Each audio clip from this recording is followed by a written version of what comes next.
for national growth. Yes, sir. A special one with the CEOs standing with the scrolls. And your boy, right in the south of Bend. Charges on the people. To get your information. For the school to be part of our discussion. School examination. School regulation. School will tell you what is happening in Liberia.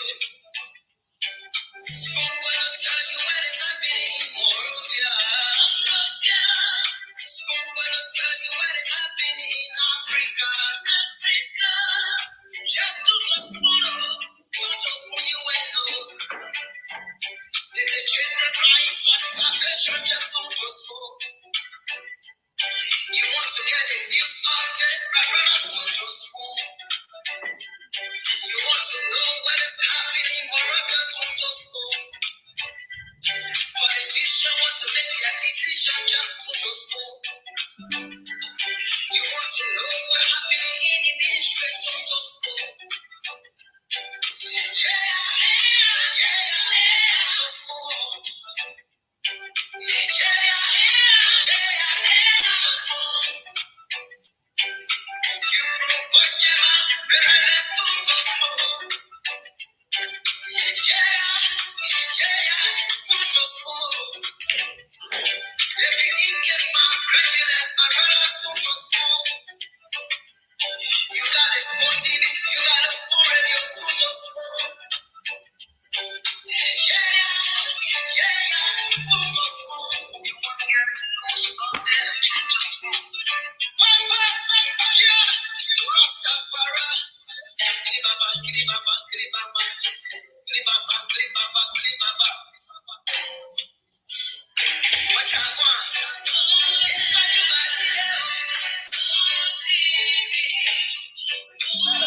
Mondays to Saturdays, 8 p.m. locally, 4 Eastern Time, and other timings across the world. Tune into our radio services, Spoon 107.5, Fabric 101.1, and Super 95.5.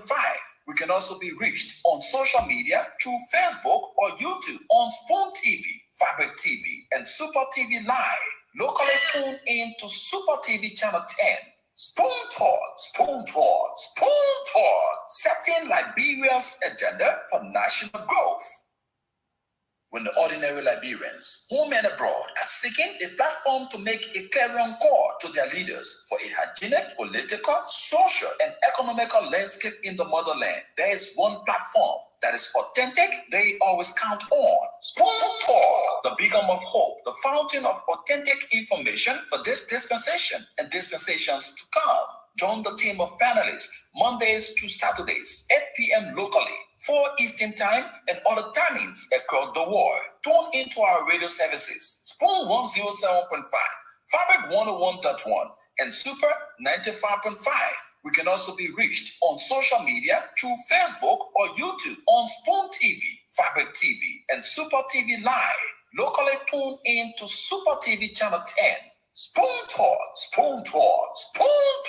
setting Liberia's agenda for national growth. Yes, sir. A special one from the CEOs standing with the spoons. And your boy, right in the south of Bend. Charges on the people. For the spoon to get your information. For the school to be part of our discussion. School examination. School regulation.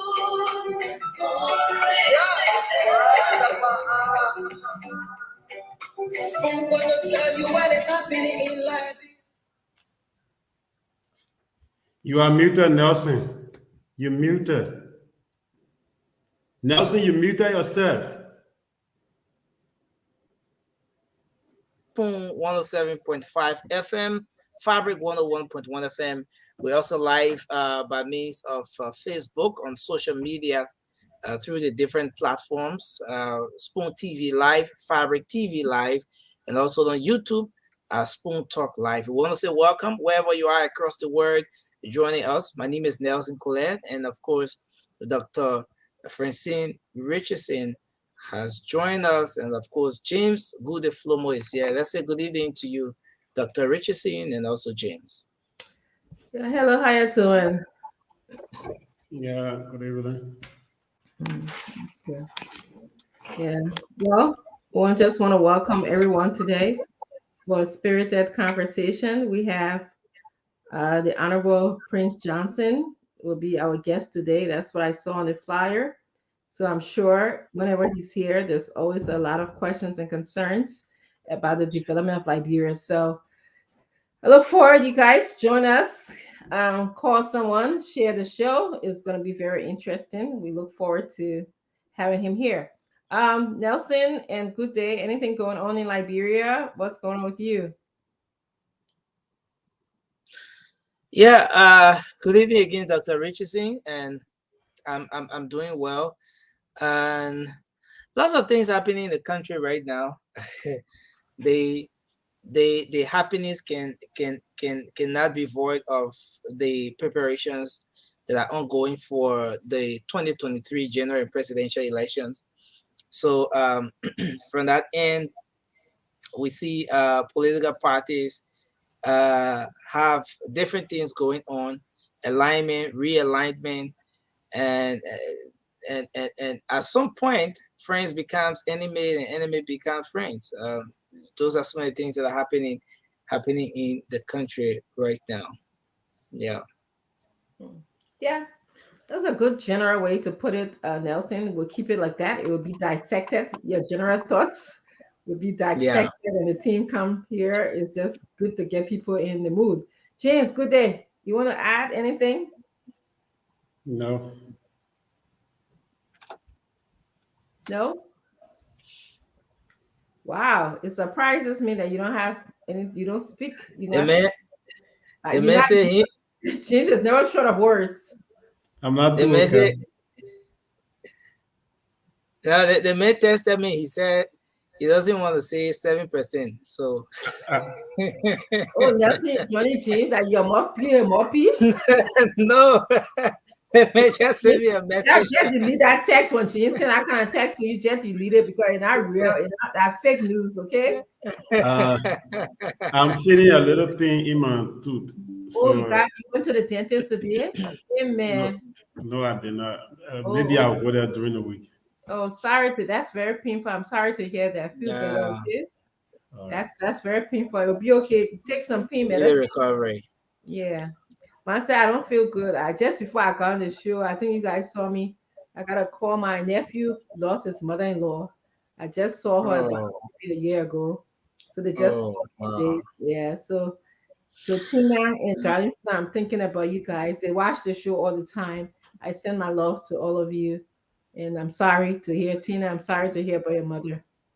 Yeah. Yeah, sympathy as well. Thank you. Our condolences to the family. Yeah, thank you. Thank you. So, well, we'll wait for, I'm sure CEO's gonna be on very soon. Today was it wasn't as cold today. I didn't go outside. I haven't stepped. Can you imagine? I've not been outside for almost 1 week now. Wow. Yeah. Since I came from teaching last week, Thursday, I just been in my house, which I like. I have everything that I need. No. I went out Saturday. Sorry. Saturday I went to the program. So I was out. The last time I Okay. was out of my house was Saturday. We went to the CPA program. I mean CPA USA program in Philadelphia. My husband and myself, and then we came back. But today I understand from him because he just got home a few minutes. He says it's not that cold outside. Usually when it's get cold, I was born near the Sahara, which is where Liberia is near. I don't usually Mhm, get cold mhm. with cold weather, so I stay inside and just do everything that I can. Yeah, but Yeah. For here, uh, most people who leave the country and go to these kinds of environments, you find yourself, they find it difficult to cope. I know James at some point found himself in that situation, because here is like every day you have to get out, you know. What is nice? Get out every day, hustle. I mean, Yeah. if you dare try to stay indoor for maybe 2 days, 3 days, then somebody say, you know what, it depending on. Like And here, also, Nelson, they also can find you here. yeah. You know, Yeah. got something called a mailbox right outside. So when you go outside and look for the hustle, they will call Yeah. you or they will find you. So Definitely. yeah. So and the hustle that we talk, I tell you that bills, everything you gotta pay. I mean, nobody writes nobody Yeah. letters no more, like lovely letters or send you good cards. Mhm. So Mhm. anything that we get is basically all information. I mean, even the bill said everything's online, but it's all information, just information that you don't even need. Wow. Papers, all kinds of crazy stuff that I just throw in the trash anyway. So, but yeah, but it's gonna be a great day today. We're gonna have a spirited conversation, interactive, involved, respecting everyone on the show, despite our difference in political situation, despite our differences in views, behavior. You know, this is our role. We are here to provide information to people. When we invite people here, we have to respect them, despite, we might not like what they do or who they are as a person. But when we leave, Mhm. then, you know, the choice is I don't have to invite those people into my comfort zone. And when I do meet them in my comfort zone, my behavior does not have to be professional. But as long as I'm on this set, and as long as you guys are here with me, that's what we have to do. You know, we have to respect Yeah. the people that are here and the people that sit with us on this panel, because we are servicing the people of Liberia. We are doing our best to provide them news despite all of the challenges that we have.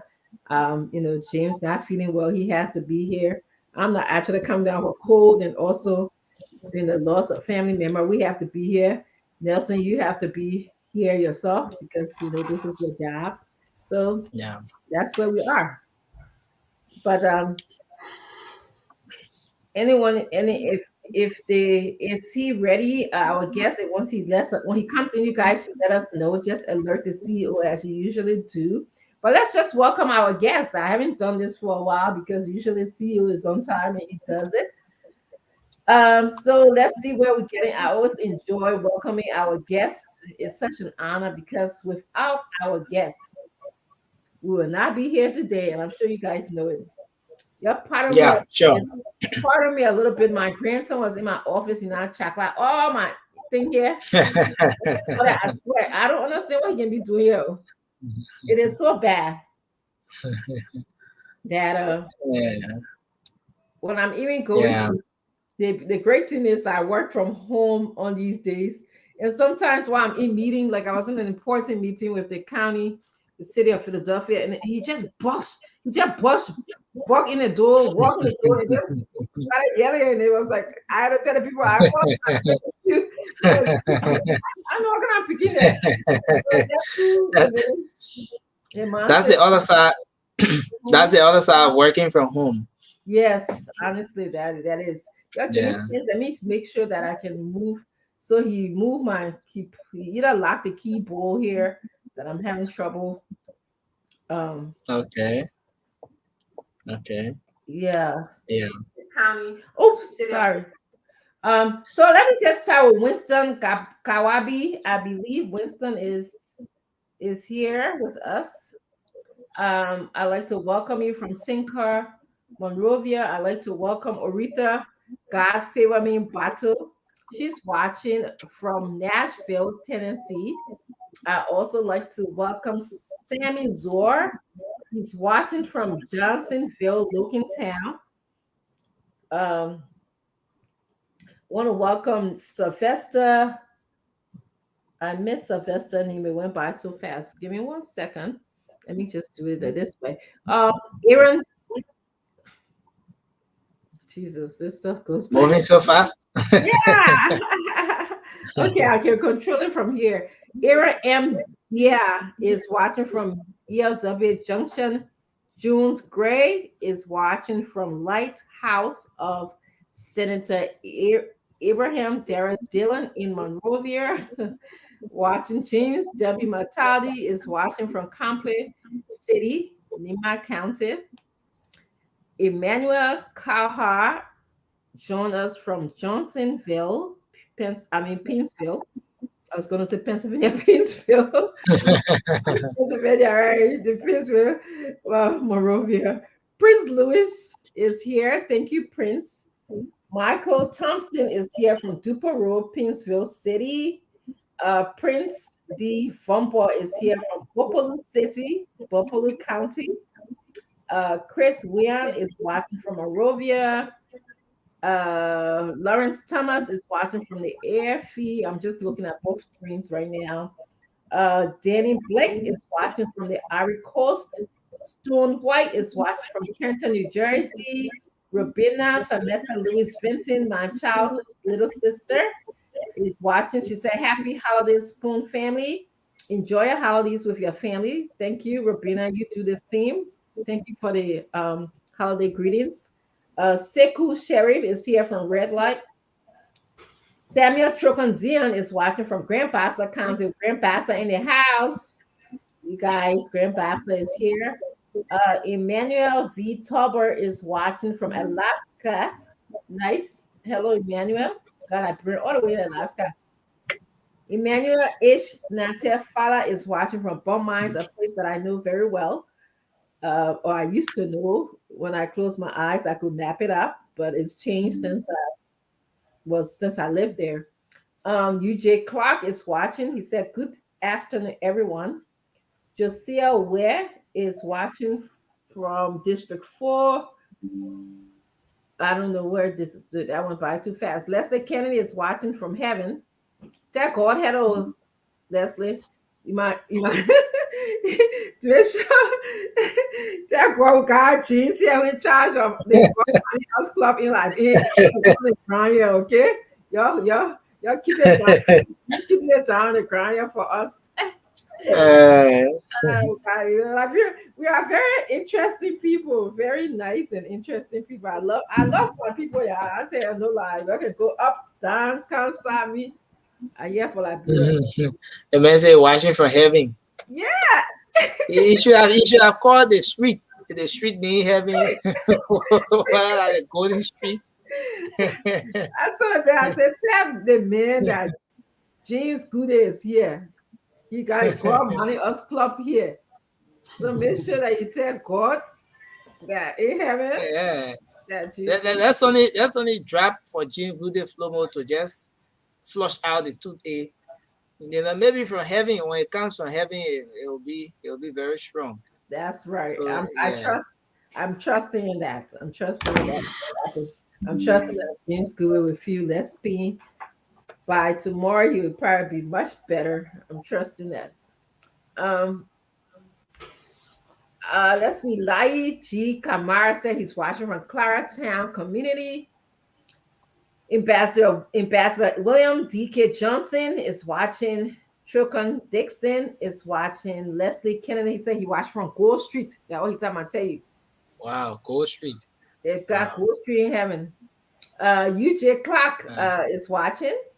Prince Seaton is watching. He's a religious observer of the show. He said he's watching from Orange, Liberia, Capital Bypass. Welcome to the show. Jura K. Dolo is also watching from Nimba County, Bapa, she said. Or he said, I don't know. Ansu, yeah, no, that's what he got. Bapa, Nimba County, you know what that there? That's where they're watching from. Okay.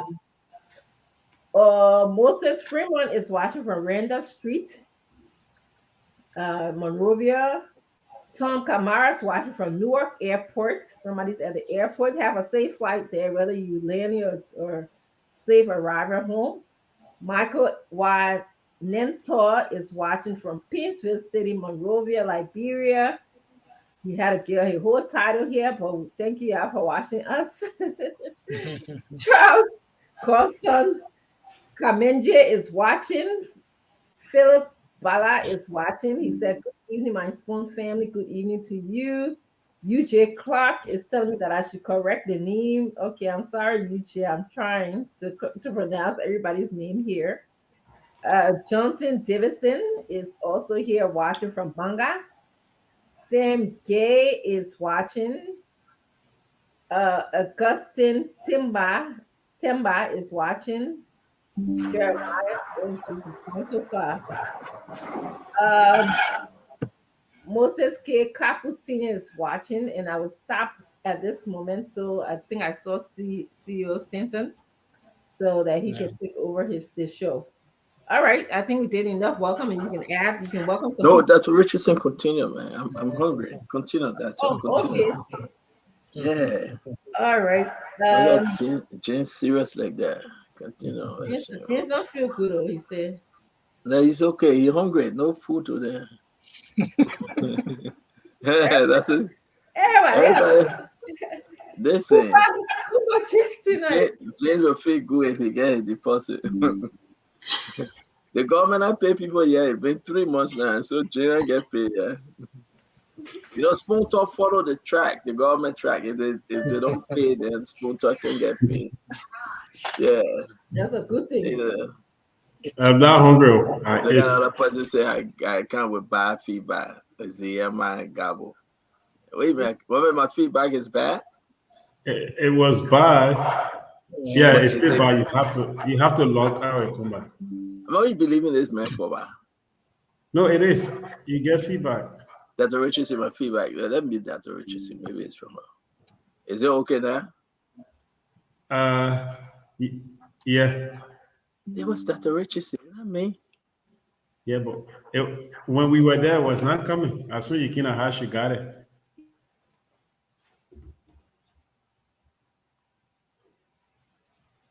Yeah. No, son.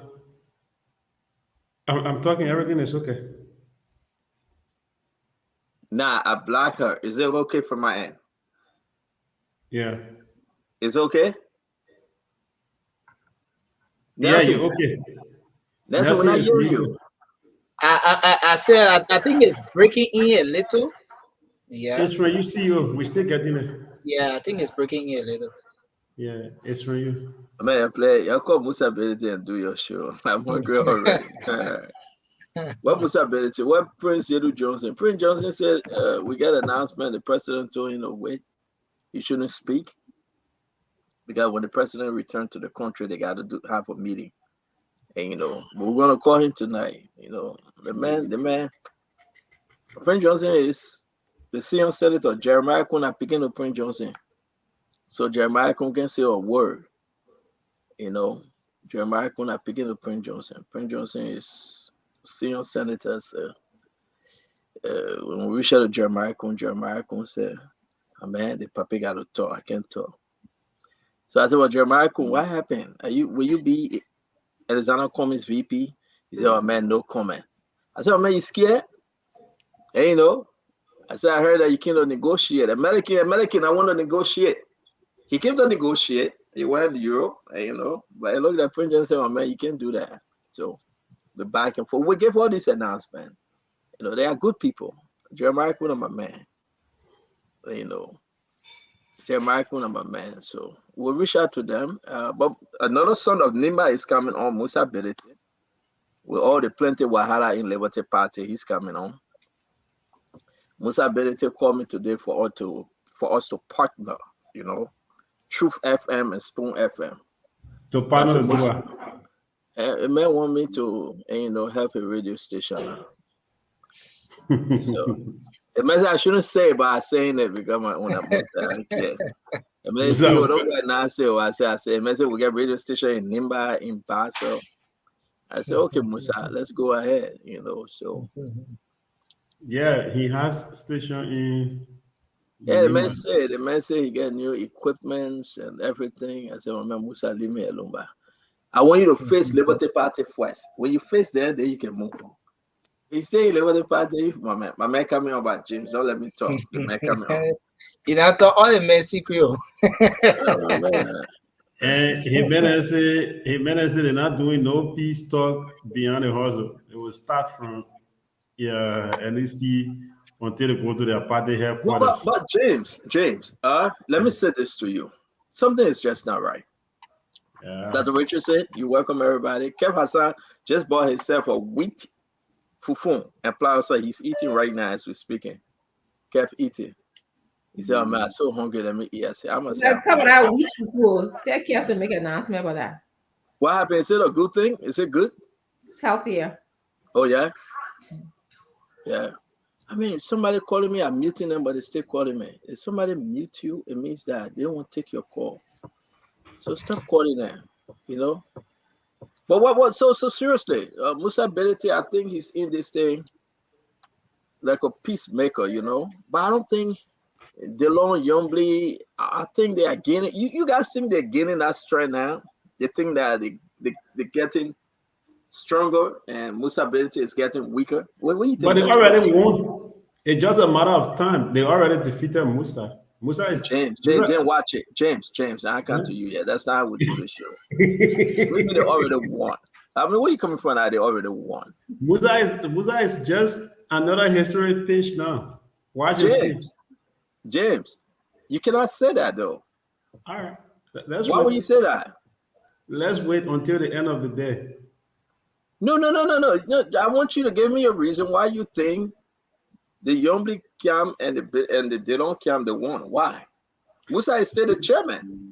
Musa is still, quote unquote, the chairperson of Liberty Party, and he's now crying. Yesterday, Musa was around here telling us the law is the law, but today Musa is crying like a baby, saying the National Elections Commission is not in his favor. They are cheating. They are this. They are that. And what's happening now? All what Musa was depending on now, everything has turned in the direction of Yombly. And now Yombly, Senator Yombly, they want to make peace. But in making peace, no, James, stop. James, I think you got James, stop. James, I think you got. Let me fair, James, and be a fair journalist, right? I think you're having some serious issue right now. You cannot say Musa is losing this battle. You cannot say that though. I don't know. Maybe your status not keeping you up to the political debate in Liberia. You cannot say Musa is losing. You remember when the Yombly camp was blaming NEC and saying that they are not fair, they are not transparent. You remember that though? You didn't say that Yombly was losing. You didn't say that the other side was winning. Why would you say that about Musa today? Musa defeat came about when Yombly, Senator Yombly team decided to protest in the street. That protest, before the protest could come about, there was a strong warning that came from the international community to the National Elections Commission, advising them to stay away from internal politics, to allow the right thing be done. And why Yombly advising NEC to stay away from internal politics, to follow what the law says, and why Yombly and her team did cleverly all what they complained. They got a lot of bylaw, Leslie Kennedy. James learning from you, Stanton. You do it all the time. The man learning in school, not from me. Musa coming for you. Say Yeah, Musa all losing. what Yombly and her team used to complain to, what they did to you talking about DeLon? No, James. Hmm? I hope you're talking to DeLon. I hope you're not talking to DeLon. It's been a long time. DeLon, No. I hope you're not talking to DeLon. Can I ask a question? So let me just conclude, right? What DeLon and his team did, even before coming out, they met all of the international partners in Liberia and telling them what they were about to do. And on that fateful day, Were you there? Oh, but you got document to that effect. Jim, move for that, man. I hope they're picking. Listen, my man, we got to start picking Battle Moravia. I hope you're not being a spy here on me, oh. No. Listen, we got to start picking Battle Moravia, Dr. Richardson. How can James say they don't end winning this battle? Because Musa want peace. I'm not understanding you. How will you say they don't end winning this battle because Musa said we want peace in Liberty Party for us to move on for the sake of opposition? I mean, you got voice in Liberia, James. When you write, you have a lot of following. You cannot say this. I'm telling you something that I follow. That's I what know Richard said about it. us. Kev Hassan, welcome to the show. Chairman Ben, welcome. The Picking General spoiled my show today. Musa is in the back. Chairman is coming on. But Dr. Richardson, speak to what James have just said, please.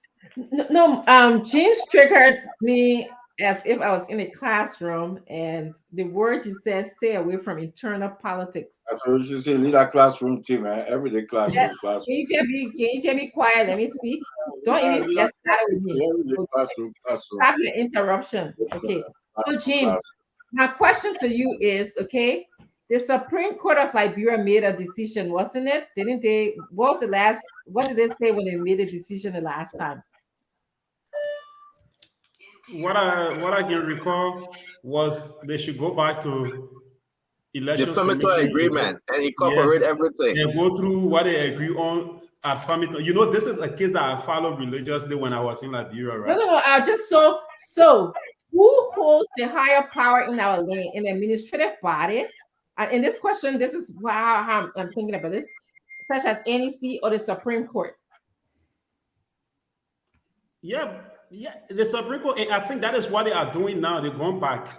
Okay, so when you do that, does that mean that somebody is losing? I'm just throwing out questions like I was doing on James, lead the professor. Okay, I'm just throwing out questions as if I was in the classroom. If a student make a remark, I would just do Socratic thinking with you for us to get to the bottom of this line and just get us to think about it. And that's what I'm doing right now. James, lead the prophet. So okay. Hold on 1 minute. Kev, Kev, talk to us. It's tricky though, but go ahead, talk to us. Even trying to make it toy nothing. No, but listen though. I would side with Dr. Richardson. The law of the land is, if the Supreme Court say something, that's where we go to. They're there to interpret the law. When the Supreme Court interpret the law, they interpret the law. Go ahead, James, run away. James, come back. Don't run away. James want to answer my Socratic question. James, you're asking. Go ahead. No, that water are drinking, Kev. Water. That water are drinking, water. Kev, that water here, water. But you know, I don't want to ask Chairman a question because I think Chairman has not been fair to us. He from Liberty Party, I think he playing this soft. I hate when Chairman Ben plays soft. Seriously, you know. But sometimes I don't even miss him on the show. He won't be cool. He won't be style. He won't say, "Oh man, no." It's not the roughness that bring something up. Tell us the truth about Musability. Don't hide it or Delon. But to announce, Chairman has spoken to Delon so many times. Yeah. To announce. I mean, I must say I spoke to Delon yesterday. I spoke to Delon. He called me. We discussed on the Musability issue. We discussed on the country issue and his position. I understand, but I would say this fairly, And I asked him 3 questions. Anybody can go ask him 3 powerful questions, and I got an answer. I will ask Musa the same question, and I will come up with my own, 2 cents in this thing. But Chairman, your chairman is coming on. But just what James said, just 30 seconds, real quick. First of all, it's good to see you guys. I like James. I love James. James is he's one of my favorite. But I think being in Europe. Crazy you that he hits you hard, James. I love James. So you know it. But I think being in Europe, I think the studies are taking him away from what's really happening on the ground. I can understand that. That's why he's there for. He's there to go and do his schoolwork and come back and be the best version of James possible. But listen, I don't think You slippy? Who? James. No. James all right. He's all right. He's not correct. You see, he's not current anywhere. No, no. That matter about I won't try to No, call let Prince me say Johnson. this. Let me state for the record. I don't think there's an issue here of winning and losing. I think what is happening at this point, there is a slight difference, a difference of opinion here. Senator Lawrence, Senator Dillon, and the other guys feel that the right constitution is not lodged our neck. We feel the right constitution is lodged our neck. So all we've asked is a very simple thing. And the chairman was very clear in his press conference. I thought it was a very forceful press conference when he stated very clearly that Elections Commission cannot reverse it. And that is a fact. They don't have the authority to reverse their, you don't go through a court case. It's almost like double jeopardy. Have you heard of double jeopardy, right? Where you find somebody, you say the person not guilty or killing. Then my first associate degree in Burlington County was criminal justice. Exactly, so you understand exactly what I'm doing, right? But I don't think it's like that though. I don't think it's like that. Wait, let me finish my thought. All right, brother. Go ahead. I think that's what they tried to do. But let me say this. Crime twice. Exactly. But let me say this. What I think the message, and that's why I appreciated what he said, the chair said. The message that is sent was that because people protested or people marched and went on which is their constitutional right to do, and we all support that right, immediately there seems to be a pivot. So what happens in 2023 if the results are announced that the CPP has won the election and CDC decide to go and march? What do? You announce that Alex Cummings is not the president-elect? You can't do that, So I think in the wisdom of our lawyers to take this thing to the Supreme Court to just deal with this thing once and for all, because all of us are tired. Let me ask you. I know the chairman is ready. And I can announce on the show. Chairman back him in the partner with Truth FM because he's so busy running for his election in district number 7. So I'll probably be taking over Truth FM, and we'll partner together, not taking over fully, because they will extend the coverage. He got a station in Nimba, station in Grand Bassa. So you will have Spoon on different outlets. This is how bigger we're going to be. The chairman just brought in a lot of transmitter, 3 of them. We had a serious conversation today. I can announce it. Spoon will also be bringing in 3 powerful transmissions, 6,000 kilowatts each. It's election time. December, we want to take over the airwave like you have never seen before. And partnering with Procedural. When you hear Spoon on Truth FM, Nimba, Grand Bassa, and extending our coverages, it will be powerful. I want to bring the chairman in to personally say thanks to him. And I think that's a good business decision. That's a very wise move. I'm sorry, you guys are afraid. I see no reason why he cannot sit with Mr. T. Cannon and the managers at Spoon Network to get bigger. So where you see Truth, you will see Spoon. Where you see Spoon, you will see Truth. And we'll also have Fabric and Super. We'll be on both TV and everything. And we are extending our coverage. Thanks to you, Mr. Chairman. I enjoyed the conversation today, and I will announce it. If anybody gets scared, they can get scared, but Spoon will be all over, and Truth FM will be all over. That's a great, great thing. And thank you guys for saying congratulations, because we got to capture the media airwave. We got to make this thing like you have never seen before. Where you see Truth FM, you will have Spoon. Where you see Spoon, you will have Truth. We'll be in all counties. Musa already have 6,000 kilowatt transmitter. Musa, you was talking about this issue. I know we have on the show. Spoon is bringing in another 6,000 for each of his own network. We spoke to our people from Italy today. Listen, we have to do a full coverage. We have to give the old man in the interior nothing but the information. And we are also deciding that we will have our local dialect. When one Spoon is coming on, and these guys, females, male, if you can speak your language, visit the radio station, we want to hire you. You will be interpreting for our old man. You will be interpreting in Pere, in Crew, in Gisi, in Bassa, in Mano, in Gio, in Gribble, in what is that in Monserrato? Monserrato that one.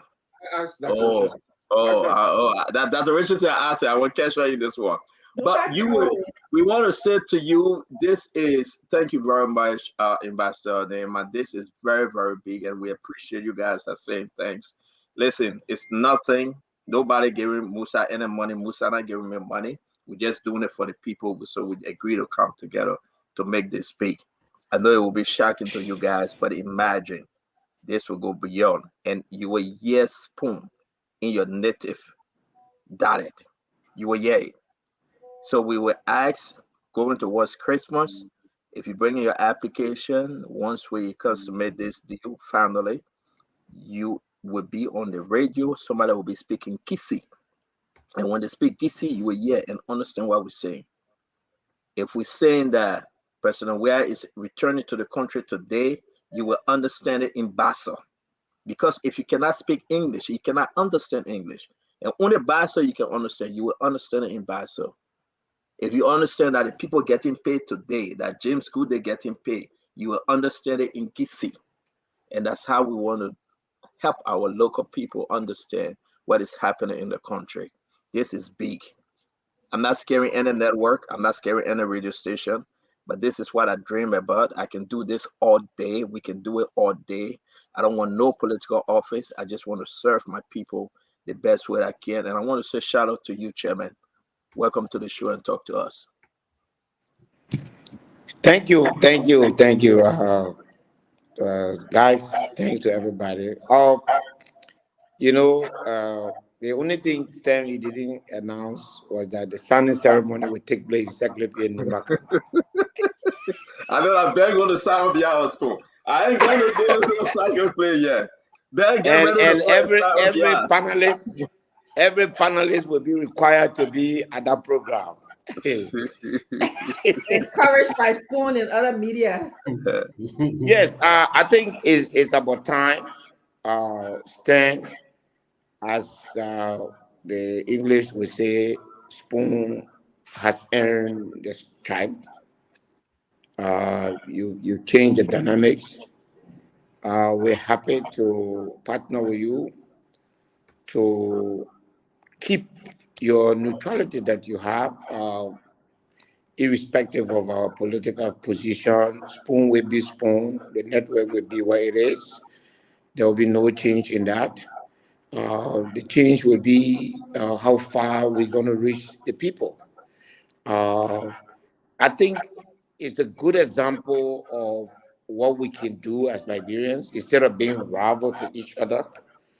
Two big network, Truth FM, no question, is the largest private network in the Republic of Liberia, joining Spoon, the most popular private network in Liberia. Hey,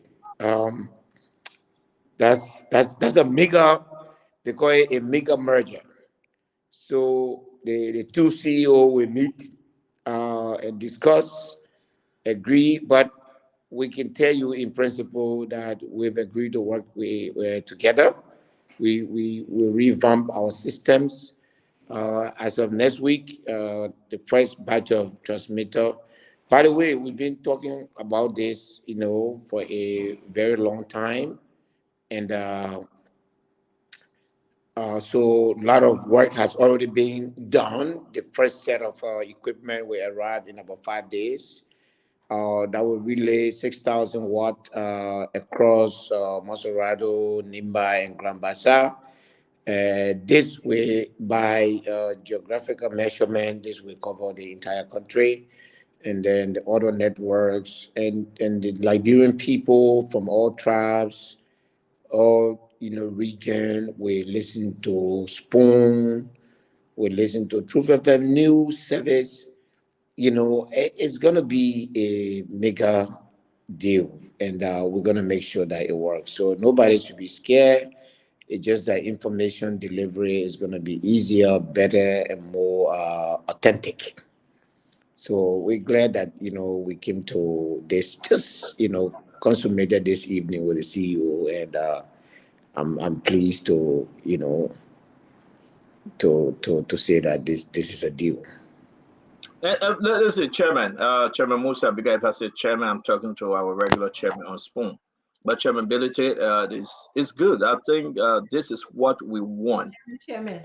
Let Liberia receive the information. Something is lacking in our country. And I hope other private institution can come around. Something is lacking. It's nothing else. Say, oh, you're competing. You're competing with this person. No, we should just be able to give Liberian the news. I'm not in no other business with nobody in Liberia. But Madam Titi, she's out of the country right now, getting more equipment. She will be arriving on Saturday by God's grace. We will be uh, upgrading our equipment, and she's in the region getting those best equipment because it's just about you. Liberia is about you. It's about us coming together and just squeezing the airwave, and allowing the opposition in position to give us the information to give to the Liberian people. It's nothing about, oh, we in the business. No, the Musa business are a business. My concern is only the network. The network come together, share information. You be hearing it all over. Somebody be speaking crew. The old man, I don't understand what we be saying sometimes. Speak the data. The Gisi woman on her phone, she got her radio on. She want you to understand. She want to understand what you are saying. So imagine we have how many dialects in the country, and we're going to hire those people. That will cost us a lot. But it's election time. We got to get ready. It's election time. So we announce this again over and over. And if you hear Spoon Talk on Truth FM, if you hear Truth FM relaying some of the program on Spoon, Fabric, and Super, that's the way it is. And we appreciate Chairman. So let's welcome everyone. I want to say it's a good thing. One of the best thing we can say also is that Senator Prince Y. Johnson, I had a long conversation. He said, my son, the president has shown me that we have a conversation and I should pause. I said, hey, you just paused in too many days today. He said, I'm begging you. The president, Ben, why are you laughing? He said, the president is on his way back. Let me talk to the president because he have assured me, then I will come on the show. So I said, with all due respect, Senator, I appreciate. And I think it was fair. Well, what do you think, though? Well, before we get to Musa, what do you think, Dr. Richardson? I would have loved to have him here today to answer the Liberian people's question. I don't get why he has to speak to the press.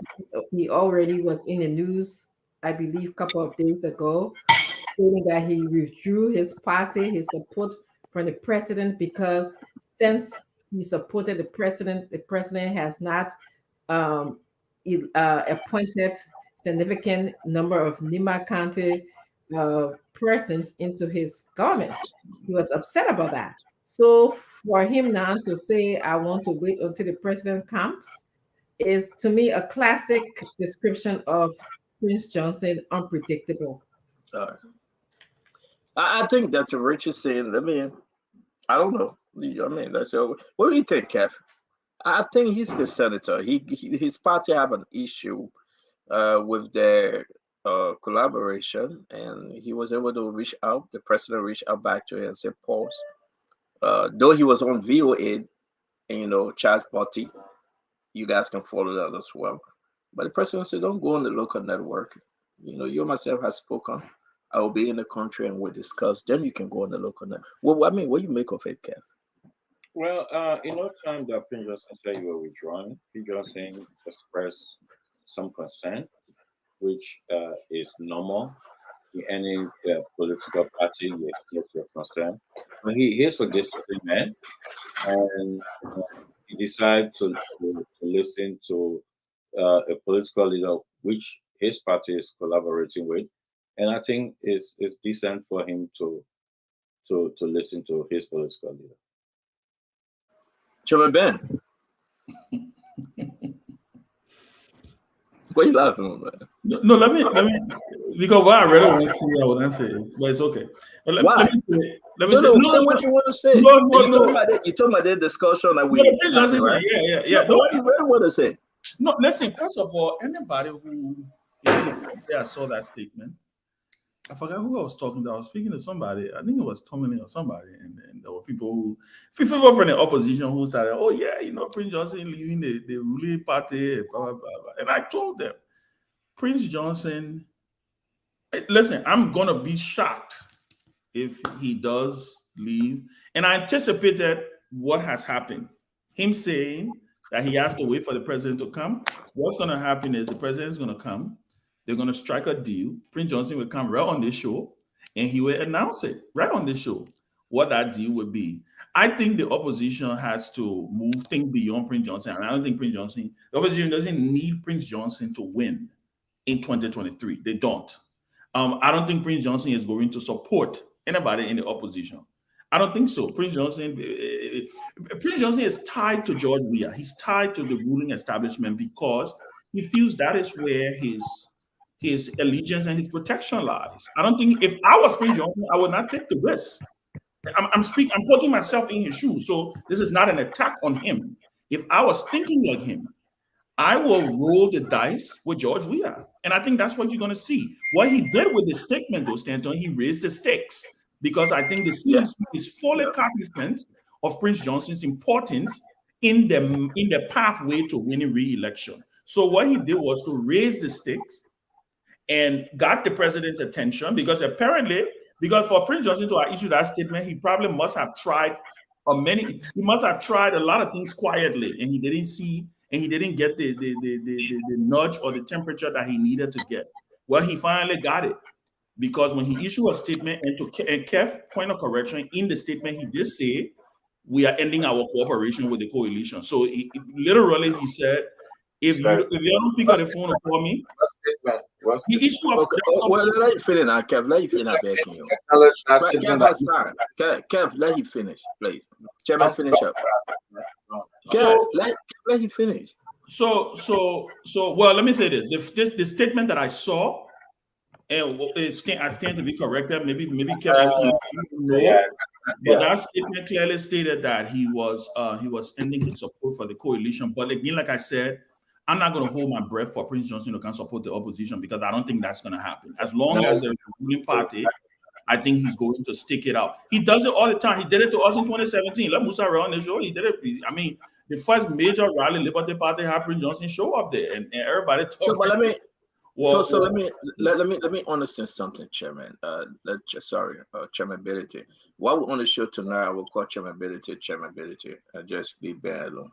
Yeah, just coming because when a senior chairman on, we should recognize a senior chairman. Yeah. But let me ask you though. You're from Nimba. You're running to be a representative, district number 7. Prince Johnson said today, listen, Stanton. I asked you that I wanted to come up and speak, but I'm holding my peace right now because I have spoken with the president team, and they have assured us that they will be speaking to us upon his return. Chairman. You think that was fair? Look, for me, as a Nimbayan, I look at the facts on the ground and the statement and how it relates to the facts. I ask myself, is Senator Johnson and his party, and you keep forgetting about his party. This is important for you not to forget about his party. He has a whole legion of people that support him, that gave him the necessary advice, leadership advice, political advice. You want to find out, is it Prince Johnson just making noise? Or is it true that Nimbayans are not properly represented in the government? Mm-hmm. Let's forget about whatever you think of the statement, but what are the facts of the statement? The fact of the statement is that Nimba has one cabinet minister. The other fact of the statement is that the NDR signed an agreement with the coalition. The other fact is that agreement was not fully implemented, and therefore Nimba did not get her fair share of the government.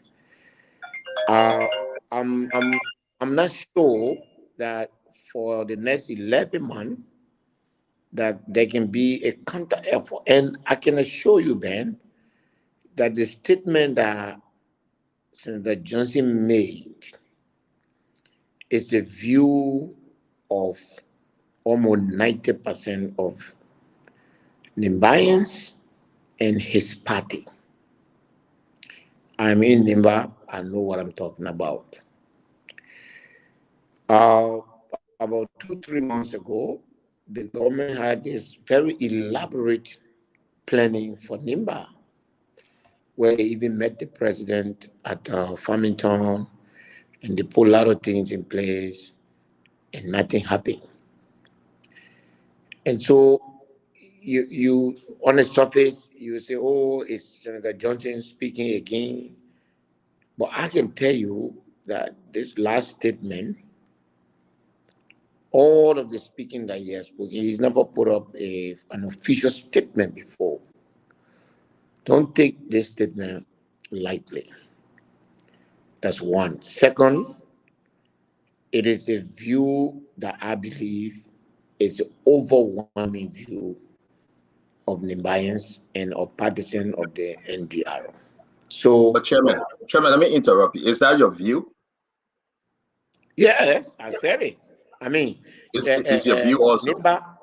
Nimba gave George Weah the presidency. You know, I mean, it turned the table. And you asked me, are we getting a fair share of that? I don't think so. I mean, as I speak to you, for instance, the government owes Nimba almost $10-15 million from this Midwestern money. We don't even have money that is not even in favor. It's part of the mineral agreement we're supposed to have. We don't have. There are a lot of things. The whole country, over 1.5 million people.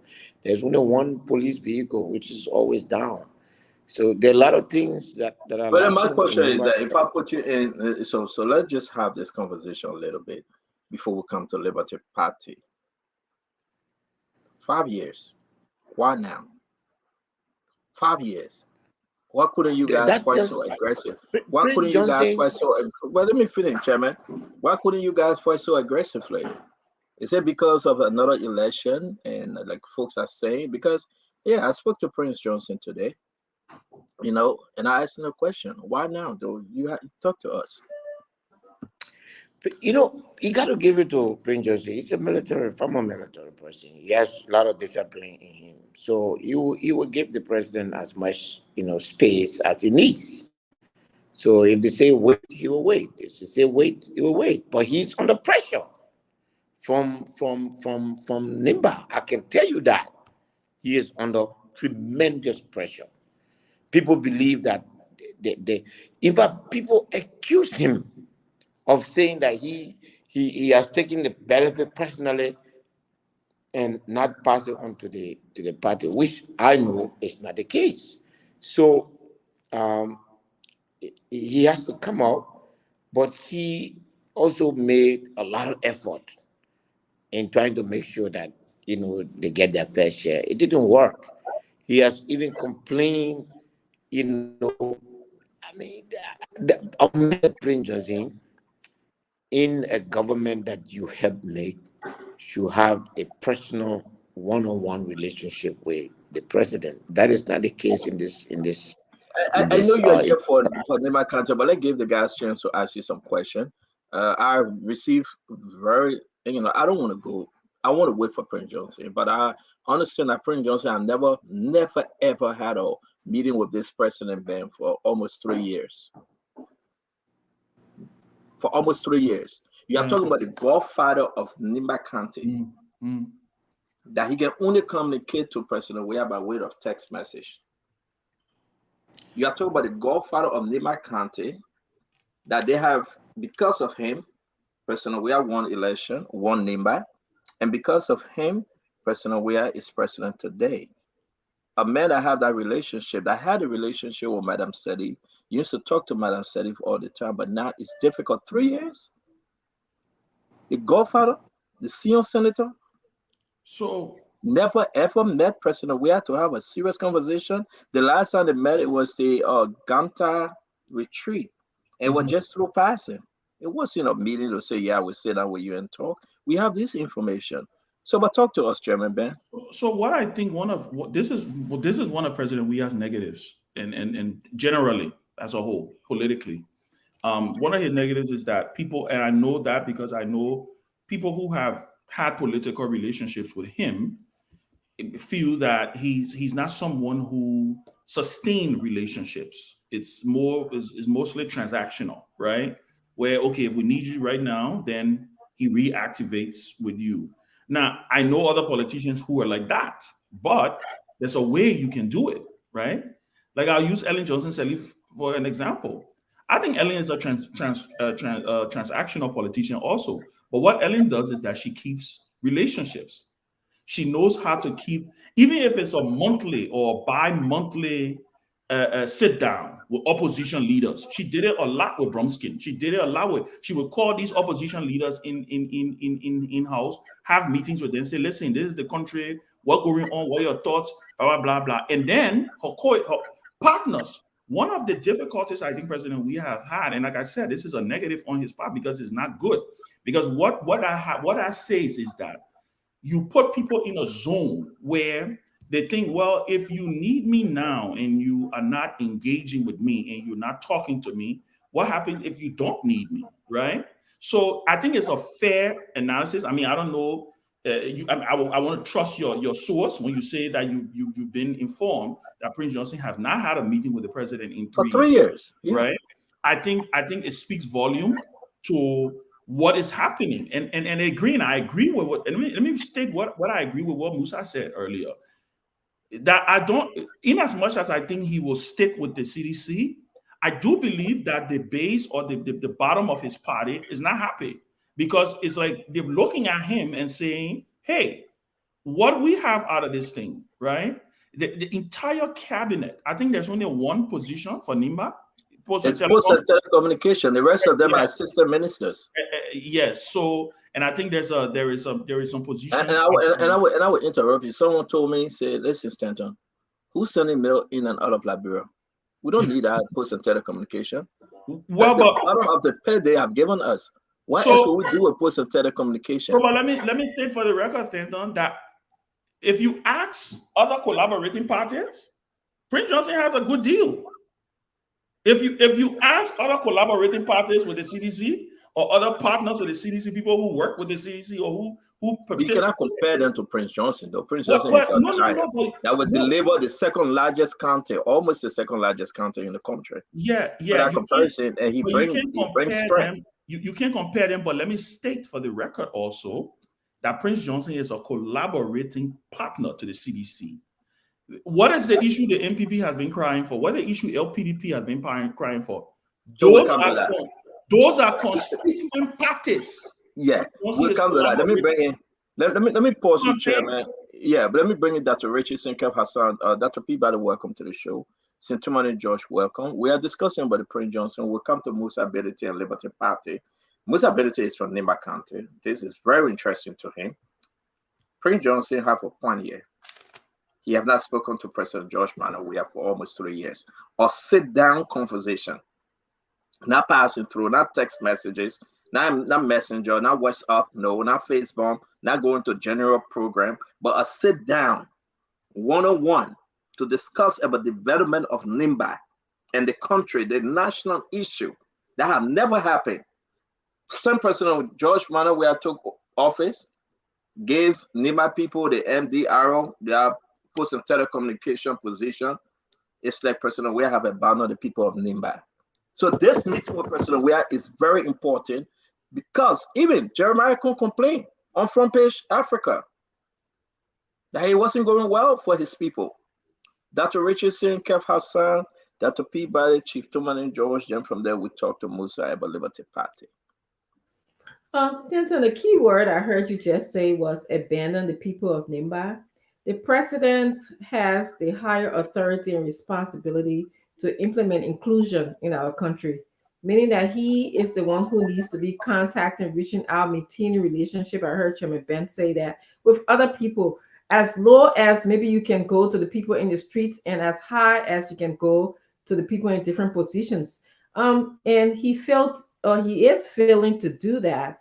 And so that's why we're seeing different organizations, different groups. This is not the first time that we're hearing a group come up to say we don't feel included.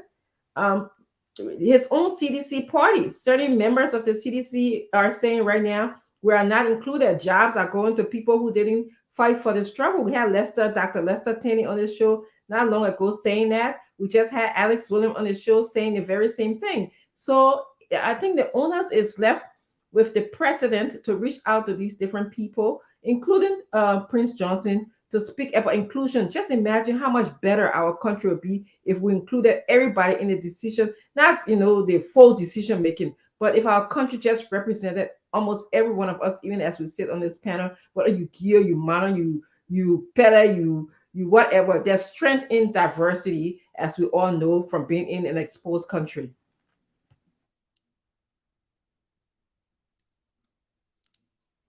We're gonna go to Dominic, I guess.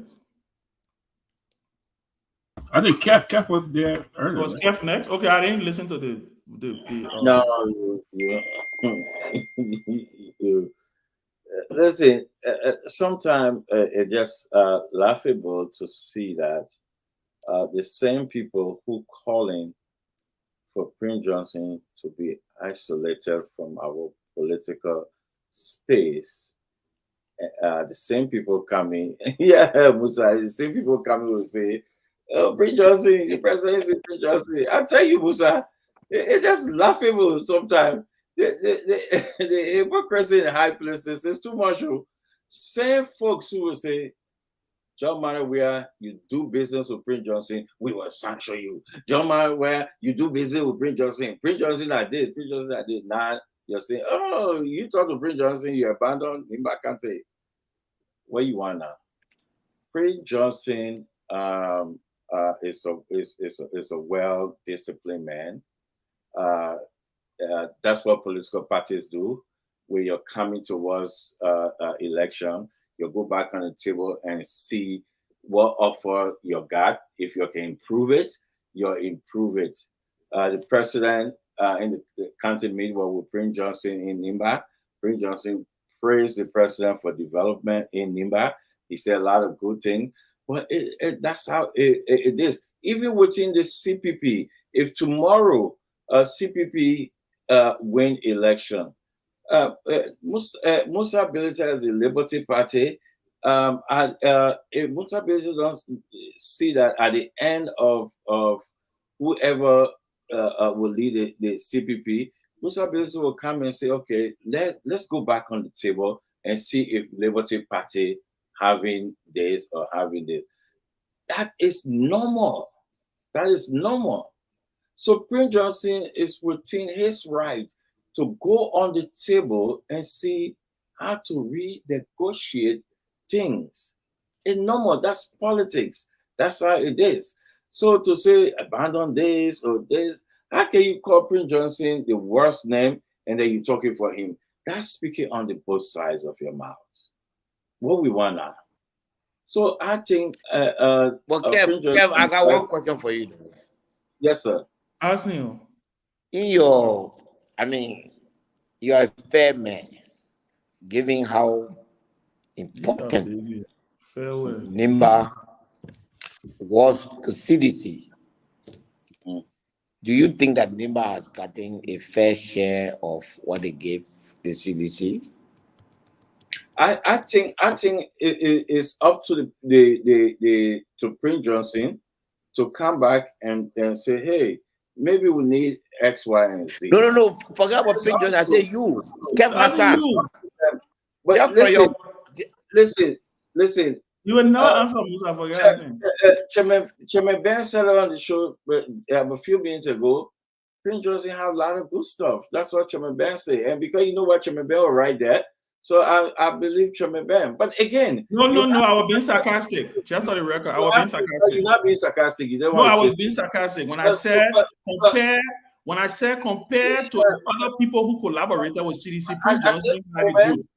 at this moment, I will say Prince Johnson. What Prince Johnson is doing is to come back on the table and for them to talk. That's what political leaders do. So Prince Johnson is not wrong for them to talk. He's not wrong, and the president understand Prince Johnson is not wrong. That's what the president said. Okay, we will talk. So we don't have that issue within our collaboration. We understand everybody issue, and we are disciplined. And I will tell you, Kev, why does it take so long for a president to discuss? Will be on the campaign trail. So we are disciplined. Well, that's what political parties do. Thank you, Kev. Thank you. Not yes sir, yes ma'am. That's what political parties do. Thank you. Is coming in. We know it's a difficult zone for you. We know it's a difficult zone for you. But it's acceptable. But you see, you know what we'll not do, Ben? You know what we'll not do? We will not be in that position that people like Musa Bilete, who brought a lot of good things towards the Liberty Party, and you're 10 against Musa Bilete. That's what we'll not do. Who 10 against Musa? I mean, your Liberty Party 10 against Musa Bilete, suing him. Musa Bilete is there. Listen, Musa Bilete is there to bring the CPP together. Yeah, we're not talking about CPP and Musa here. We asked you a question. We will not ask you a question about Prince Johnson. It's okay. Let me tell you this today. I will honor and be happy and Musa Bilete join our collaboration because he's a fixer. He's been there, done that. He's been there, done that. Trust me, he's been there, done that. And I have he's been there, done that, and I have a front row seat. Fix your problem. Yeah. He's been there, done that, and I have a front row seat. Yeah. I experience. Yeah, don't want that. Fix your problem. I get nothing to tell us. Yeah, don't want. Kev, don't want. You can go sleep. Oh, I want that. That Ben is my partner. We have been there and done that. Your place is put on the money, you, my man. Yeah, but that one you're talking is simply not to be considered. I reach the time I will call our money. Ben, I'm on a winning ticket. I'm on a winning ticket. I will call the Jama on you. All right. Okay. Let's get other people involved. Last time you talked to the Jama, he said you told me you. I will call it on you. let's get I think Dr. Peabody and Anthony, right? Anybody. Well, good to see you guys, man. Good to see everybody today on this chilly Tuesday. Chairman Ability, good to see you. Let me say here that the people of Nimba deserve the best. I mean, we see Mittal still in Nimba, and you still don't have a lot of the people in Nimba that are benefiting from the presence of Mittal Steel and all of that. I think they deserve the best, and they should be given opportunity in government. I think they should be given a considerable amount of positions, depending on the size of the county and what they bring to the country. You know, part of the income, the government taxes, major part of it comes from Mittal Steel, and bringing to Nimba should be considered. But when did Prince Johnson realize this? It's been 3 years. Why did he come up and make that statement from the initial stage to at least say, you know what? This is it right now. We need to start here now. I want to put my foot down. We got to start, and the people in Nimba got to have a job. Why did he wait this long to come up with stuff like that? What did he wait this long? So I have a problem with that because he should have put his feet down from the initial stage. You know, this is what we need to do. You know, so I don't know what else. For me, I don't know why he's been sincere about this opportunity for the people of Nimba. They deserve the best. And if you wait 3 years to advocate for your people that they have not been equally represented in the government, you wait 3 years, then that's a problem. You know, on the other hand, I don't know how much Prince can do because we saw the U.S. Embassy have warned us not to do business with certain people that have been sanctioned. You know, so I don't know how much relevant Prince can become at this time with the president engaging him. But this is something he should have done from the onset when he collaborated with President Weah. I said, this is what you need to do. You should have done it. You should do it now. You know, so but I'm not sure. But again, the people in Nimba are entitled to a considerable amount of position in the government. And I think That's something that they missed. One more year to election. Why you can't run now saying that? That's how I feel. Doc, how are you doing? But let me say this. You got to you see, there's a law issue there.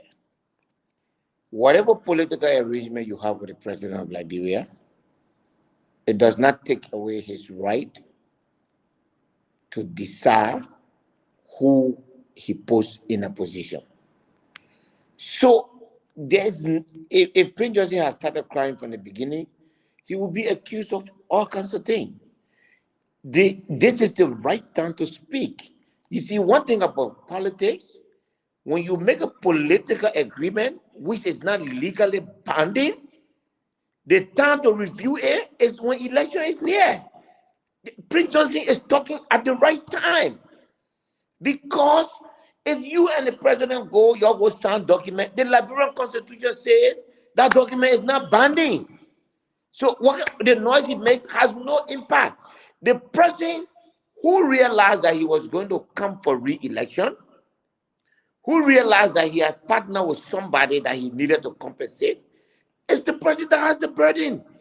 The time that Prince Johnson has to speak is the time that he has to go back to his people to say, who are we supporting? Now, he's being confronted with the fact that you are asking us to support the CDC, but the last time, you brought nothing home. So this is why he's confronted. So the issue of now, let's be realistic with politics. It is only now that you can speak, because it is only now that CDC needs him. This is a moral agreement. It's not legally binding. You can write an agreement with the president to say you will get 5 cabinet posts. When he becomes president, he ain't gotta do it. The Constitution is very clear on that. And as always, the law is the law. You can't do nothing to change the law. When you go and make all your agreement, that's just muff, politics, respect, or good faith agreement. You cannot take a good faith agreement, and what Prince Johnson will do, go to court to say the government promised me and they didn't deliver, so they must force them. That would be a violation of the president's constitutional right. It is the time, it is now that Prince Johnson has to go back to his people to ask them, what you want me to do? If he's going to carry the city, believe me, I'm telling you, I want you to take it from me. It's an uphill battle for the CDC. Because what tangible can you offer right now? If you But, give somebody... but Musa, I beg you, Chairman. Let me hold you there. I want to bring in somebody, Judge. But I need to ask you, though. If you said this timing is right, if you're speaking directly to Dr. Peabody, that this timing is right. Yes. If we all agree, what does Prince Johnson want? He want the 5 position I will promise him, or he want money? Right now, what Nimba people want, with the 5 position in less than a year to go help them? I mean, it's no, I'm just saying that somebody will ask a question, then maybe you can speak on it. Because it's confusing that you're going to wait up to 10 months to the election. You and the president are going to have a sit down. The president will say, okay, Prince Johnson, I will replace 5 individuals on top position and give it to Nimadians. Or you want development in your country, you want money. What does he really want to change the course? I see Jeremiah Kuhn. Jeremiah Kuhn should know this. I didn't just play games. But yeah, my brothers and Tomane County. This is no longer about Prince Johnson, though. You got to understand that Prince Johnson represents a people. At this point, I think that there's nothing that they can offer Prince Johnson. Even if they go, he's in a tough spot. I want to comment, but I beg you, don't you think that President Ware is in coming with a stronger hand in this thing? Prince Johnson, you need me. As much as you think I need you, you need me. Your political left, your future, everything. Come on, he's the president. With the whole Magnitsky ad hanging over Prince Johnson, people crying to Prince Johnson, don't get all of your house 5 o'clock in the PM. The America will arrest you, all this thing. President, we have the trump card on Prince Johnson. Don't you think then Prince Johnson should understand how this works? But let me bring it, we'll go more into this thing. But Sintomani? Yes, let me say welcome the chairman again, and to everyone. Look, the Prince Johnson issue, as someone who been involved with the Prince Johnson issue from our CDC days, that guy is not negotiating for Nimba people. Make no mistake, it's all about himself. First of all, don't forget, if President Weah wins re-election, he care less to say whether I bring Nimba or not, because he want to live on the animal. He'll be on his second term and moving to his retirement. Prince Johnson is all about himself. Look, for example, he said he won't come on spoon today. Then he told the president, somebody said, what are you negotiating for? He negotiating because he want job. He want money. That's all. Look, 2011, Prince Johnson told CDC, said, look, I will join you guys in the second round to move President Salif. When we want to run off, while CDC was meeting with the guy, some top official from Alien Party came to his house that day. They went upstairs. He came and said, put gas in the car, go on Nimba. What he did, he endorsed President Salif. He broke CDC heart. CDC couldn't even go to the second round again. Just for an excuse, say, all kind of thing, but that was mainly because what he did. He betrayed the CDC. Now, he said he negotiating because Nimba people, give me a break. The guy just got his school. He knows he on sanction. He knows if everything now lies on his future now, he negotiating for his future. Because the Americans recently warned him that they warn people against doing business with this guy. President Weah is in a tight situation too. The question is whether he will be on the field campaign of Prince Johnson is another question. Prince Johnson is all for himself. He's not. The much you can't tell us that Prince Johnson for Nimba people. That's a joke. It's a joke. He's not all for by himself. Let me ask you a question, Tumani. Let me ask you a question before Chairman come in. Tumani George. Yeah. Will President Weah be with the government, CDC, right? Would they be? I mean, you think they'll be in trouble with the American if they continue on this relationship with Prince Johnson and his party? I mean, for everybody to answer. Right now, CDC, the We Are government got the agreement with the guys on the guy lobbyists here in Washington. The president is due in Washington few weeks from now to come in with the. I'm sure during that time they will talk with his lobbyists and so forth. Now they'll be seeking advice. Don't forget, the president's closest lieutenant is on sanction right now, and because of McGee being on sanction, it has affected take it or leave it. It has affected the whole running of the government right now. I can say that any day. But wonder how McGee was powerful, influential in running things in the government. Since he being on sanction, all the while we hearing they're going back and forth. That's why you see today, my brother Tway, I see he on fire because he alone taking most of the burden now. And you got different transport party coming forward for the government to come and defend the government. But the Americans just warn that we reiterating, doing business with sanctioned officials, we take it seriously. Now, people will tell you they're going to be running behind Prince Johnson and so forth. Well, we don't know what Prince Johnson will even run because take it or leave it. If the Americans say, look, we'll not fund Liberia, we'll not fund get your budget support, we'll not fund the election commission, your guys sanctioned officials running.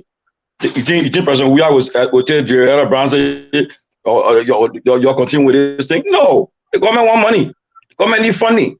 They are at a crucial stage. The government just got the MCC scorecard. They are seeking a compact. You don't want to put all this stuff in a way to affect them when the president will need support to be going on his country to next year. We understand all that, Georgie.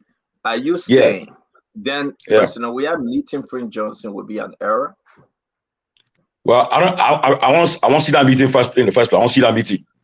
I want to see that meeting. Whether it will be through MSRA or different mechanism.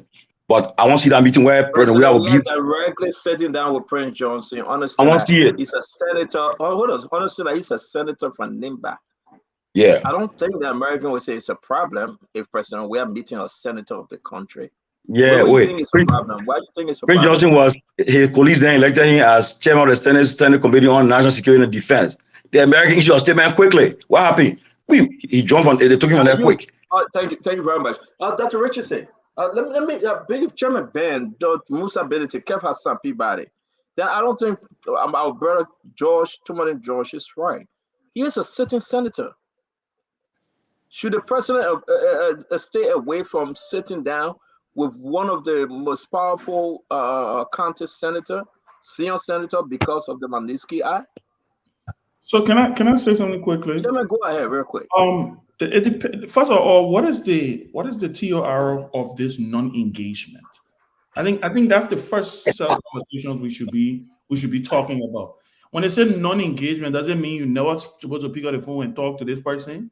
When they say non-engagement, does it mean that the person see you in the street again, wave to you and you say to them? Well, let me ask McCarthy in Morel. Let me ask you to interpret for them. Let me say the reason why I'm bringing this up. There have been issues. There have been people who have been subjected to sanctions in the past, who the same language was used. Now, timing is different. I don't know what Ambassador McCarthy meant. I don't know what the term of reference are. But I think for anybody to say that the president of Liberia cannot have a meeting with a senator from a county, I don't understand it. I don't think that's possible. The fact of the matter here is Prince Johnson remains a senator. He's a senator. Until Prince Johnson resigns from that position, so what if George Weah has to talk to Prince Johnson about something that has to do with the people of Nimba? Is he not going to speak to him because he's on sanctions? Let me hold right there. Why you continue to beg you? 8 people died. They drowned in Nimba, right? 8.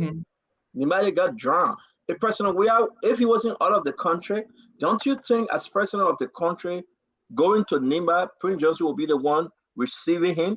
Because Prince Johnson, people, 8 of them died, they left in the water. And we're going to sit and say because of Magnitsky Act, so therefore, it will be a problem if President Weah sit down with Prince Johnson. But that's what I keep asking for. Maybe what we need to figure out. Let me say something here.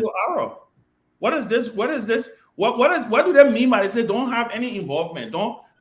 I want to believe it has to do with financial. It has to do business. I want to believe that business dealings. Those are the kind of things. Those things that they believe that compromise the specific interests that they have in Liberia and also their diplomatic interests. Yeah, but Ben, Everybody, 10 seconds. 10 seconds, I beg you, everybody. Ben, don't forget now, when they announced Prince Johnson sanction, what they said, they link it to his elections, using getting money for votes. They link it to that.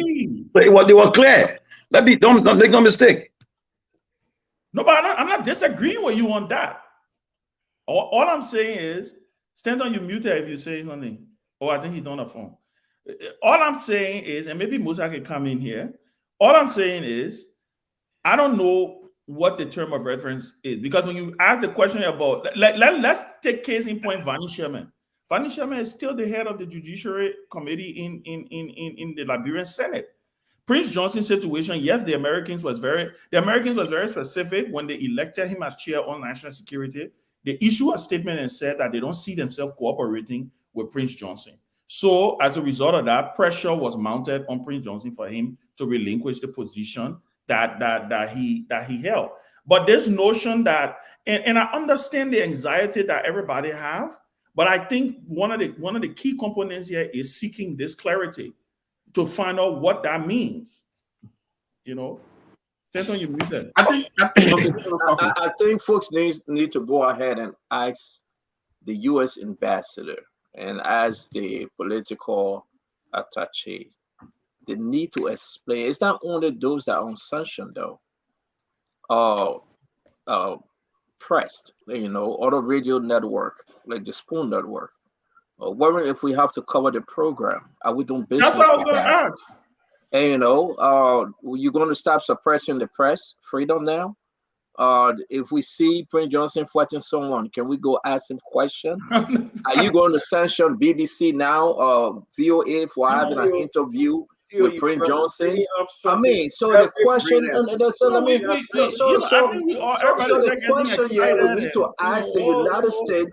The question we need to ask the United States ambassador, please clarify, because I get people saying to me, "Oh, your network doing coverage when these people go on a campaign." Okay, should I even announce Prince Johnson's name? Should I even interview Prince Johnson on the show? Interview Vani Sherman on the show? Appearing today if Prince Johnson was going to be on? We're asking him questions. We're not doing business with him. We're asking him questions. Not for election, Tomorrow, Josh, and I think Chairman was right if we ask for the TOR. Because we need to understand I talk to the president. Okay, in that public, the president coming to Washington D.C. Let him ask them for the QR. I beg you. By all hold on. That's a Peabody. I know you're coming in. Where is our limit? Because I had a couple of folks, and to tell you the truth, I asked the manager from the network, Ms. Titi. I said, call the United States Embassy. Everybody got their own definition of the thing. I spoke to Dr. Richardson. I said, call the United States Embassy. I called Ms. Titi. I said, Ms. Titi, please call. And they said they would get back to us with that answer. So when the embassy answered, because she placed a call. When they answer, we will reveal it because somebody said, oh, network shouldn't go and cover that. But if the man is in chamber and Prince Johnson have a press conference at the Capitol building, who's going to cover it? If Prince Johnson or Vani Shemo and any of these guys are caught doing something, who's going to tell the nation? Are we not there to talk about them? I'm talking about the press now. I'm talking about radio stations. So where is the limitation? That's what the fourth estate. They're different. The fourth estate. Before Musa came in, let me state something. I also listened to the political, I think it was a political officer from the embassy on another network, right? Yeah, we got that clip. And they asked him specifically in regards to officials when it came to elections. And he said no. The sanctions don't have anything to do with elections. Yeah, what I'm saying here is instead of all running and playing musical chairs. I want to hold you right there, Ben, because your question is legit. Kev Hassan, come in and would let Dr. Richardson and Dr. Peabody speak on this. It's important. Liberians are listening to us. It's really important. Join the conversation. Yeah, but Musa will come in. Yeah. No, I'm here. You enjoy yourself. You strike on a very important and point there. If we invite in Prince Johnson or Prince Johnson asks to come on our show, are we doing business with Prince Johnson? Number one. Two, how Prince Johnson is taking pay. It's a central bank. Or what bank Prince Johnson taking pay? Are they doing business with Prince Johnson? Those banks should close. What about Prince Johnson within the legislature? They're doing business with him. They should sanction folks in there. I think what the United States ambassador is saying, he's not making it clear. We there and people in Liberia now just running helter-skelter, don't know what to do. People don't want to call people. People don't want to be seen with people because I don't say you will not call my girl. Yeah, he doesn't want to be played on station. Oh, don't do business. Kev, I'll hold you right there. Edwin Snow said, my man, I ain't going when tomorrow George asked him, will you endorse my girl? Edwin Snow said, man, you won't put me on sunshine? So it's scary to say that you cannot even speak it's like COVID-19. When Bush came to Liberia, we had any sanction people were in the legislature. Yeah. They were there, right? Yeah. And key position, they were key committee, they were there. So are they doing business? So we have to have clarity. But the thing I don't take, when folks within Liberia saying those scare tactics without asking for clarity, and that's the bad thing. Oh, you don't do business. I have folks who call me to not call certain member and say they will sanction me because I will not call a certain member. I have calls. Oh, don't talk to this person. Don't talk to this person. So people need to understand what the ambassador is saying. It's a mixed message. We don't know. But CEO, I think we should go over that tip from OKFM and let play and let understand that tip. Because so you're telling me if I go Liberia, let me get you for Dr. Peabody and Dr. Richardson. Just a couple. Yeah, but let's hear from Dr. Richardson and Dr. Peabody, please. Looking at the geopolitics of the world, what happened in Obama term, what happened in Biden term, and how they look at the Manistic Act can be very different. Okay, perhaps Trump policy was, listen, I want America to be an isolated country. The Biden policy is that we're going to be more of a protective of democracy around the world. And so how they manifest the Magnitsky Act will be different. So I don't want to say just because someone was in position and the American government didn't say anything about them, during that term, that means it's okay. We need more clarity. I agree with everybody. I think we need more clarity. The access certain transaction. What does certain transaction? That's the kind of conversation I think many of us are having here. Certain transaction. They also said the act included humanitarian acts. That's what Prince Johnson is, not just business financial act, is humanitarian acts as well. Sherman is actually business transaction. Remember the big boy 1, big boy 2 case. That's what he got dinged for. So I think it's clear. We need clarity on it. Maybe we need to play the American government tape. But American people, they have a strange way of speaking in ways that it can cut you. They can be vague, but then they can be very specific at times. So what about this donation? I think it's essential for us to be our own. But hold on 1 minute, Kev. I know you will go to the comments thing. Let the woman speak back. Beg you, Kev, but hold on, let the woman speak. But I beg you, but I the only sister we get here. Go ahead, Dr. Richardson. My thought too is I think the Americans have been very intentional about the way they are speaking.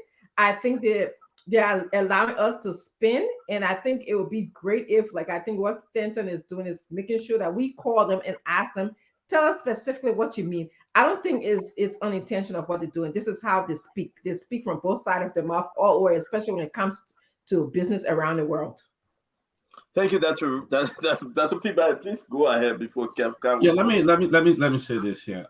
It's true that we need clarity and we need, but it's very clear. What was Prince Johnson sanctioned? Didn't they talk about his manipulation of the election and taking money from people and stuff like that? Didn't they talk about it? So that's the same man you want to sit that way and negotiate on the same thing about election and align with him? I mean, let's be clear here. That's exactly what he was sanctioned for. So why would you even want to sit at this time? The president should be looking to align with other people rather than Prince Johnson with that kind of baggage that he has at the moment. Dr. Peabody. Dr. Peabody, let me ask you a question. What? Are you saying President George Manawier shouldn't continue his relationship with Prince Johnson? I don't think he should continue his political alignment with Prince Johnson at this time. Okay. Can I ask you another question? Yes. Should Cummings continue a relationship with Prince Johnson? Well, is it about coming here? Or continue? No, who the Prince Johnson accused? No, you cannot do that tonight. You cannot do that, please. You cannot do that. We are asking about political leaders. We are asking about political leaders. The political leaders we are talking about, Cummings is a political leader. Bwaka is a political leader. Should they establish a relationship, continue the relationship with Prince Johnson? Should they do so? That's left with them. That's left with them. But you're saying that with George Manning, where he shouldn't. They should be very clear what the U.S. sanction is about. It should be very. Can I say something to you, brother? Can I say something to you, brother? No, but listen, here's it here. The Prince Johnson was sanctioned based on these things. So any political party forming alignment with Prince Johnson at this time, the rates having a problem. Seriously. I mean, let me make it clear. Any political party, the race having a problem. So the thing is, I think they need to go back and read why he was sanctioned, and then see whether. So let me ask you. So I beg you. Let me ask you this. Please consider me. I beg you, my brother. Reverend and Musa Bedete he would talk to us on this. Somebody passed away and they went for the person's funeral. Knuckles, I think his name. Knuckles. You have Mr. Cummings. You have Joseph Yumabwaka. John Weah was there. All Prince Johnson was there. They all had a great time. That's a different scenario. Don't rush. That's a different scenario. They went to funeral. And the question was asking, what's the T.O.R.O.? That's an alignment. You can't make an alignment. You go to funeral. What does that mean? That's different. That's a Peabody. Right? Let's look at what happened with Edwin Snow. If according to what Edwin Snow said, and again, I don't blame Edwin Snow because of the uncertainty. According to what Edwin Snow said, if he see McGill at a funeral, he probably may not speak to him. But Ben, let me finish this story now. But that's his choice. Ben, let me finish this story. Ben, let me finish this story. You see, when we folks that are on the opposition kept Hassan, they would do this thing to protect their own political leader. So you have Mr. Combs. Mr. Combs, he was present at the funeral. Jose Yima Bwaka, Ambassador Bwaka, he was present at the funeral. Prince Did they have a restraining order that they can't talk to each other? Let me finish with this. That they can't say hi? But Dr. Peabody, please allow me to finish. But that's quite different. Dr. Peabody, please allow me to finish. You have the time to speak. Now. But stop interrupting me, Dr. Please. So at the end of the day, Kev Hassan, yeah, Prince Johnson wanted to speak to Joseph Yima Bwaga. The old man didn't shake Prince Johnson's hand. Right? So maybe Bwaga scared to tell what he do. That's the point I'm making. But Prince Johnson went to Mr. Cummings. Mr. Cummings shook Prince Johnson's hand and hugged him. He shook Prince Johnson's hand and he hugged him. So is Mr. Cummings doing business with Prince Johnson? Guys, let's set that have to do business. Let me explain. Hey, Dr. Peabody, you're going to be doing this thing like Kev today. So let me say this. And when we asked for what the ambassador said, I think the U.S. ambassador, the ambassador as a whole should be very clear. Because we are all Liberians. We will meet on Broad Street. We will go to the place and drink our liquor. We will have a chit chat. It is what it is. We cannot call it chemle that we say in Liberia. We cannot call it speech. It's not about I hate the man because America have put him on sanction. I think it's only about this business transaction. Thank you. Especially in US dollars. Thank you. It's not about I will not take the phone or I will not visit. I will not visit somebody because they're on sanction. They sanction, they are not on the synod bench. Even people that were placed on synod bench in church, they call them, they speak to them, they advise them, they encourage them to hang on. Mr. Cummings shaking Prince Johnson's hand does not mean that he's supporting Prince Johnson. He giving Prince Johnson US dollars. Anybody can call these guys and say, how you doing, my friend? I'm checking on you. I'm praying for you. And that's the way it is. This is about business transaction, especially in US dollars. I beg you, 10 seconds. And again, let me state here, I think the Americans are clear. You know what the problem here is? It's us, Liberians. We form our own opinions. We live in our own realities. Yes, we create our own arrangement based on the situation we find ourselves in. That is just the fact.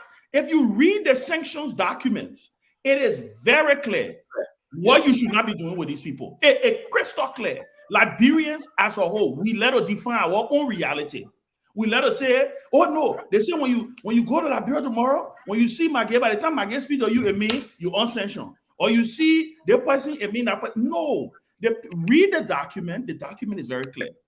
Very, very clear. It's crystal clear. Well, we have requested, again, I will say this because that's our understanding. We have requested a clear explanation from the U.S. Embassy. They will be getting back to us and they will tell us exactly this TOR of the whole Manisky are that you cannot say hi, my friend, my brother, hi, no. Then bring in Chairman Ability.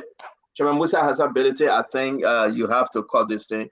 But I think I disagree with folks that say they cannot even pick up the phone. Let's play that tape. It will help us a little bit. Let the chairman speak. Yeah, then we'll play the clip. So first, there are two issues I want to look at. One, if folks are saying that Prince Johnson is with this government for protection,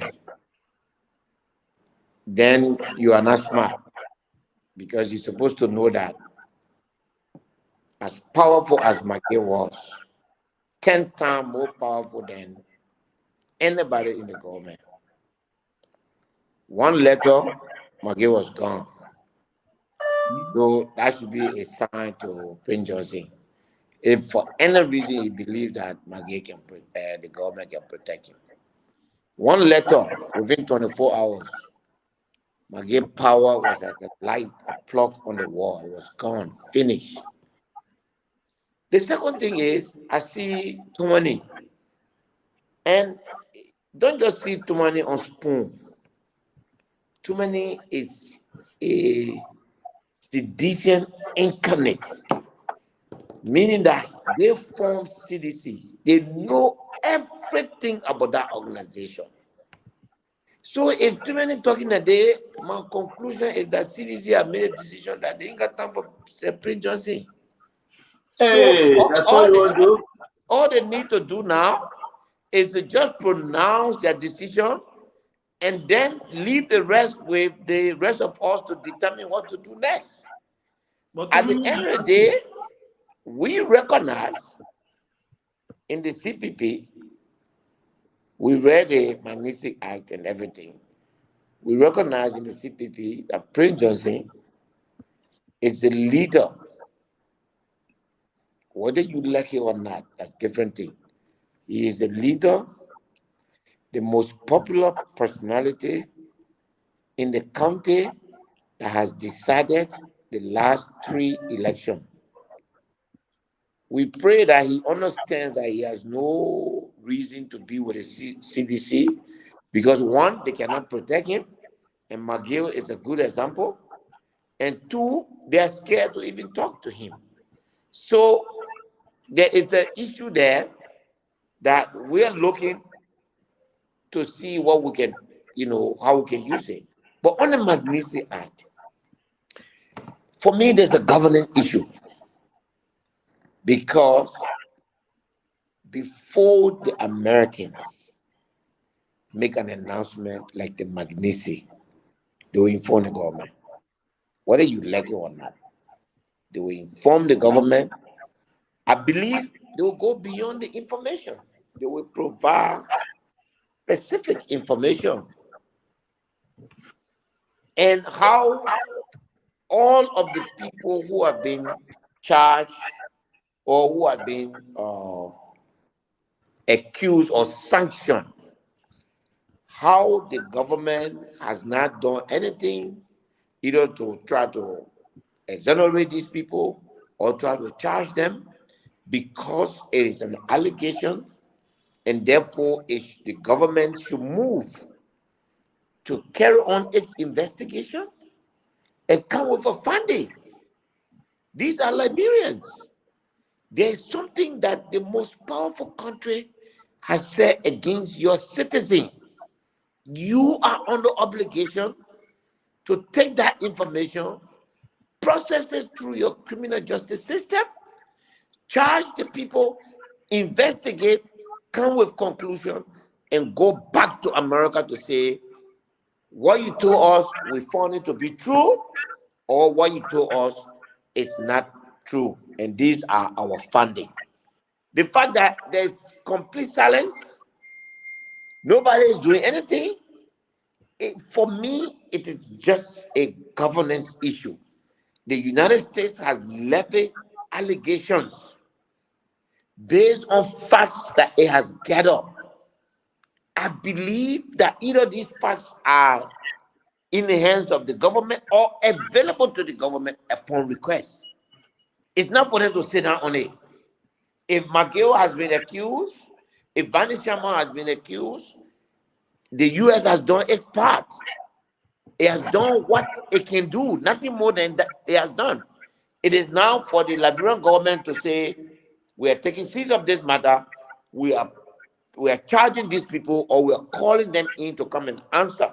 Because under Liberian law, everything that the individuals are being accused of, they are crime. So when somebody like America comes and accuses your government officials, you need to call the people and ask them, investigate them, and come up with your funding. There's nothing wrong with the Liberian government funding being contrary to the American government funding. And if it is the same, then the government should take the action. But to leave it like this is irresponsible, and it is not the way government should operate. The Attorney General of the land, I'm sure with the approval of the president, should take these things. It's like rape. It's like armed robbery. If I walk to the Minister of Justice today and say, this guy went to my house. He stole from me, and here are the evidence. It is incumbent upon the government to take that as a complaint. What America has done is to complain to the Liberian government. That Liberian government needs to take it. Since its citizens are involved, go and find out whether it is true or what. One thing that the guy on the radio was saying, very important, when they asked them, where you get information from? He said, we get it from Liberians. So therefore, these Liberians, I'm sure, are in the information. They should ask for it. But they just say now in Lola CDC has decided that based on the Magnitsky Act, they will not deal with Prince Johnson. That's up to them. Because looking at Tomini has 100% access to the most secret information in CDC. So I want to assume that what he's saying is that they have decided that they will not deal with Prince Johnson again. Oh, but let's bring it to money because the thing you're saying on to money. Yeah, Chairman, I'm staying active sedition, right? I'm not involved with that. Yeah, but let me say, you have access to the information. No, but Chairman, you made a very, very, very important you made a very important contribution. Honestly, right? Let's get it clear. What is taking the Weah administration to dispatch Foreign Minister D. Maxwell coming to Washington, D.C. to find out, to get clarification about the sanction on key officials of the Liberian government? What is taking them to long to do it? Dispatch the Foreign Minister D. Maxwell come here. We dispatch you and Musa Dean to Washington, D.C. You will be with the Liberian ambassador. You go to Washington, you inquire about the sanction.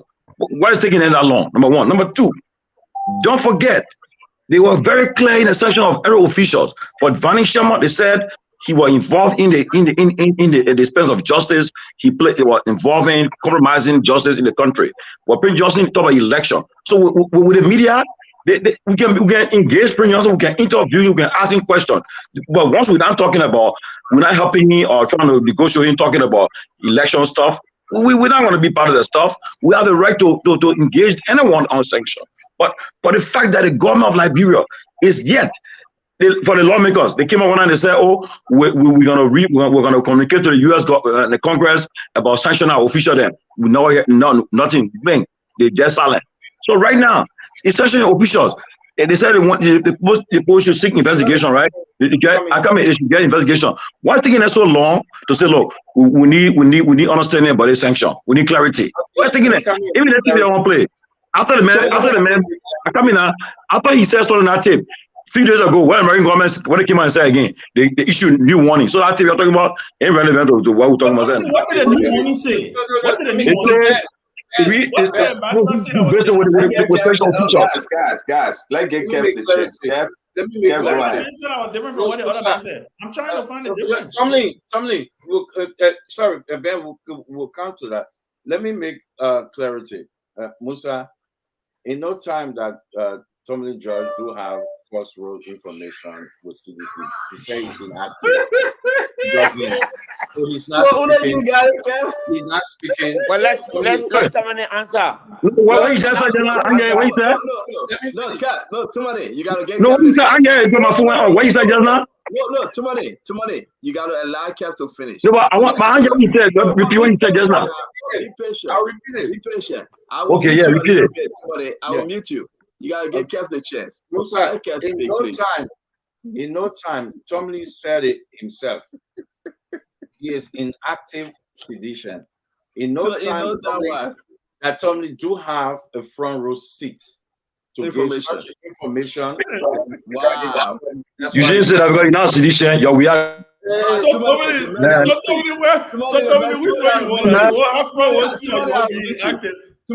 about? We are on top of city. I will get you. The man gotta speak.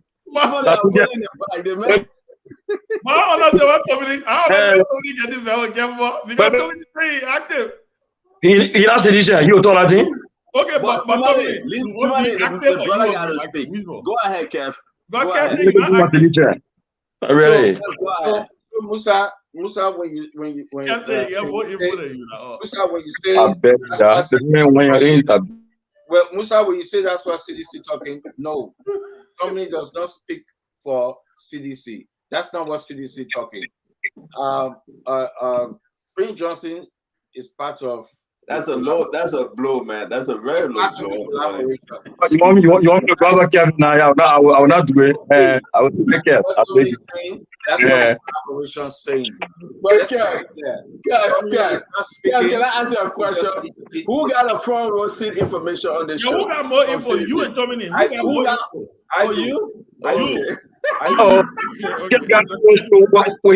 are president. We are nobody. I beg you, man. The president told me what you talking here. On the hell convention line of darkness, you know. That's what CDC is saying. The man talking to the president. Who more powerful than the president? He talking about but CDC had a convention president yesterday. Musa, what are you saying? What are you saying? No, that's not what we are saying. So that why you not just is part of the collaboration, and he remained part of the collaboration. So what Tomlin is saying, Tomlin don't have any front rows. Yeah, you don't Judicial. I will repeat.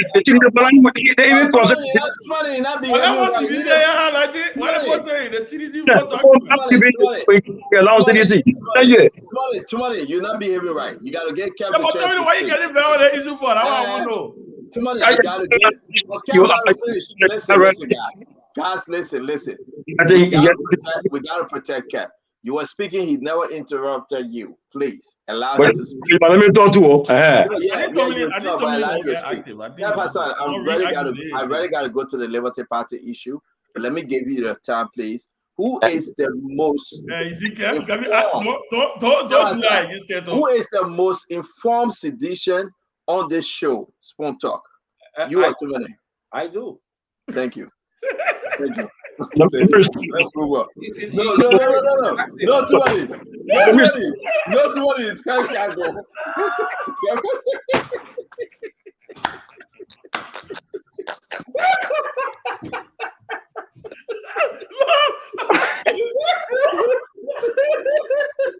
Musa, what you were saying? Tell me the hard information. Kev, listen, I give it to you today, Kev. Talk. Let him go in the back. The man interrupting you. Yeah, because what Tommy said, Musa was capitalizing on that. No, we respect Prince Johnson. Prince Johnson is a true leader of Nimba County. Prince Johnson is a true leader of Nimba County. In the cover of darkness, collaboration. There's no way the collaboration saying something else.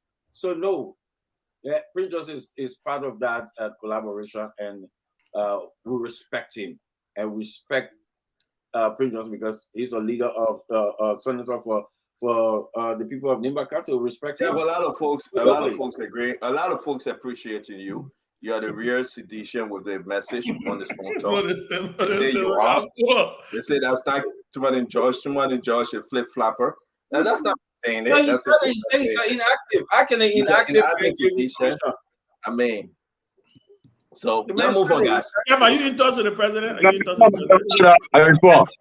But see, let me say this. Let me make it clear. I get it time on constitution now. Funny guy. Why are you talking so? He won't. Wait. Okay, but wait. We're not doing this to them with dog. Hey, you don't come on the show after you can't create a problem. I create a problem, man. I just asking a question. So which type of sedition texting Tomini? Are they the inactive ones?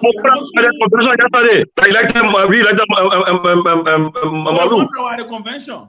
They want texting me right now. Listen, Chairman Ben.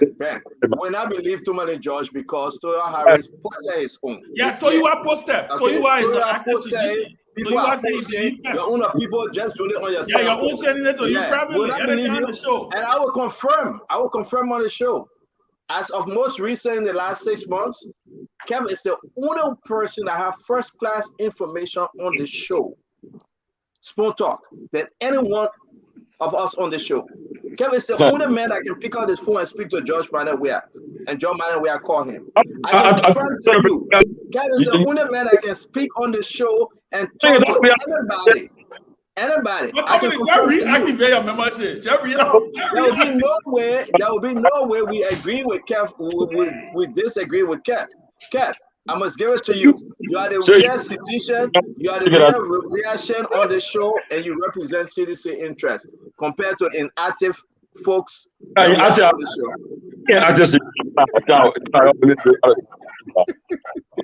so guys, thank you very much.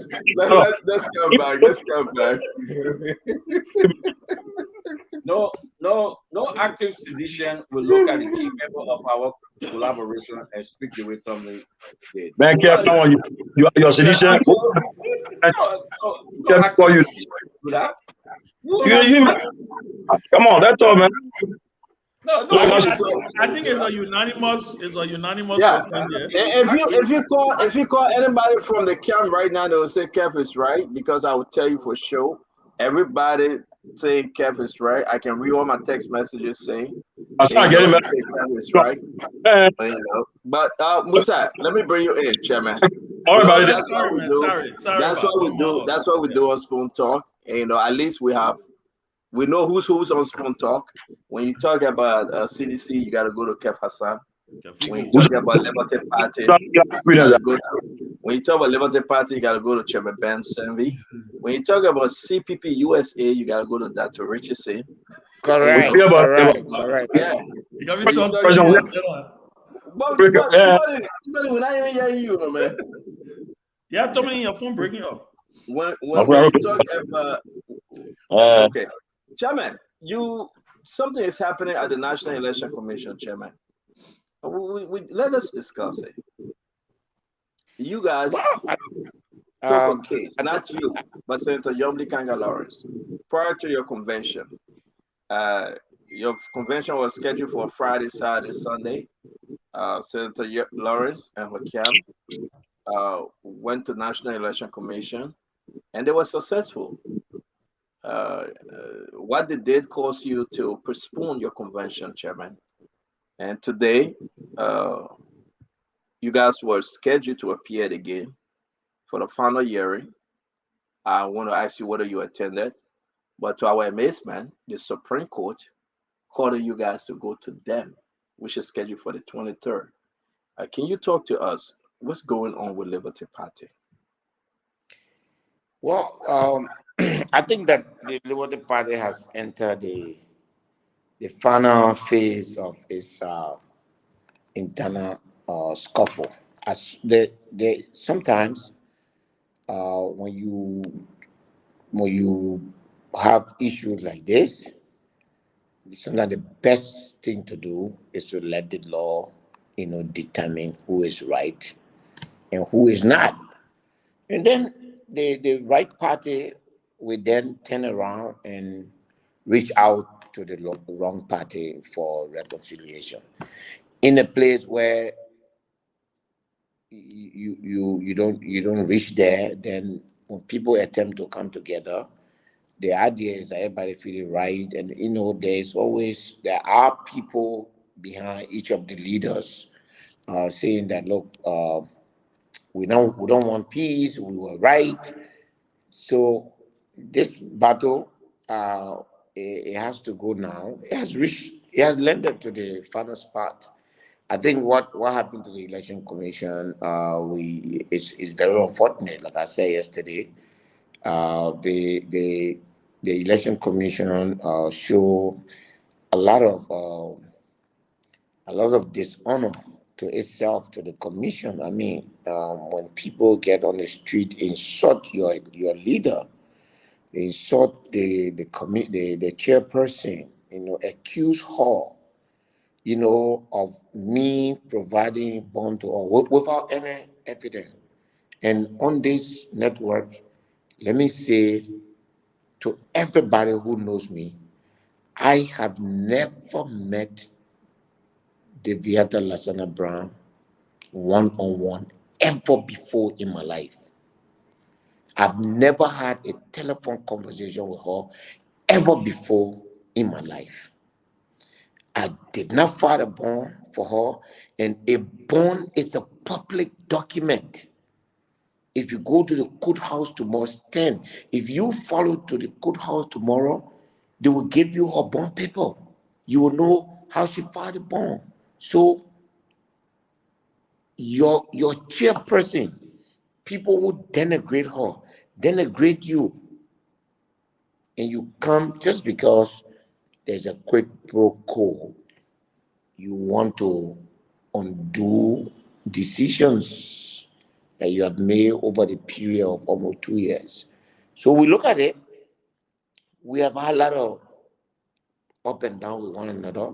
At this point, I have no issue with anybody in the Liberty Party. We've taken the Election Commission to the Supreme Court to say, look, based on what we know, there's no system, nobody in Liberia that have the right to reverse itself besides the Supreme Court and the legislature. Or no other body have that power. So therefore, Election Commission cannot do that. And we hope that the Supreme Court, there are two things that the Supreme Court can do. Believe me, tomorrow we can go in the Chamber of Justice. He will hear us. He will review our paper, and from there, either at the spot or maybe when we leave, he can say, "Look, I've listened to both parties. There's no merit in Liberty Party, Mr. Ability. There's no merit in your case, and therefore, I've decided that I will not issue any rate." So for us, that would be the end of the story.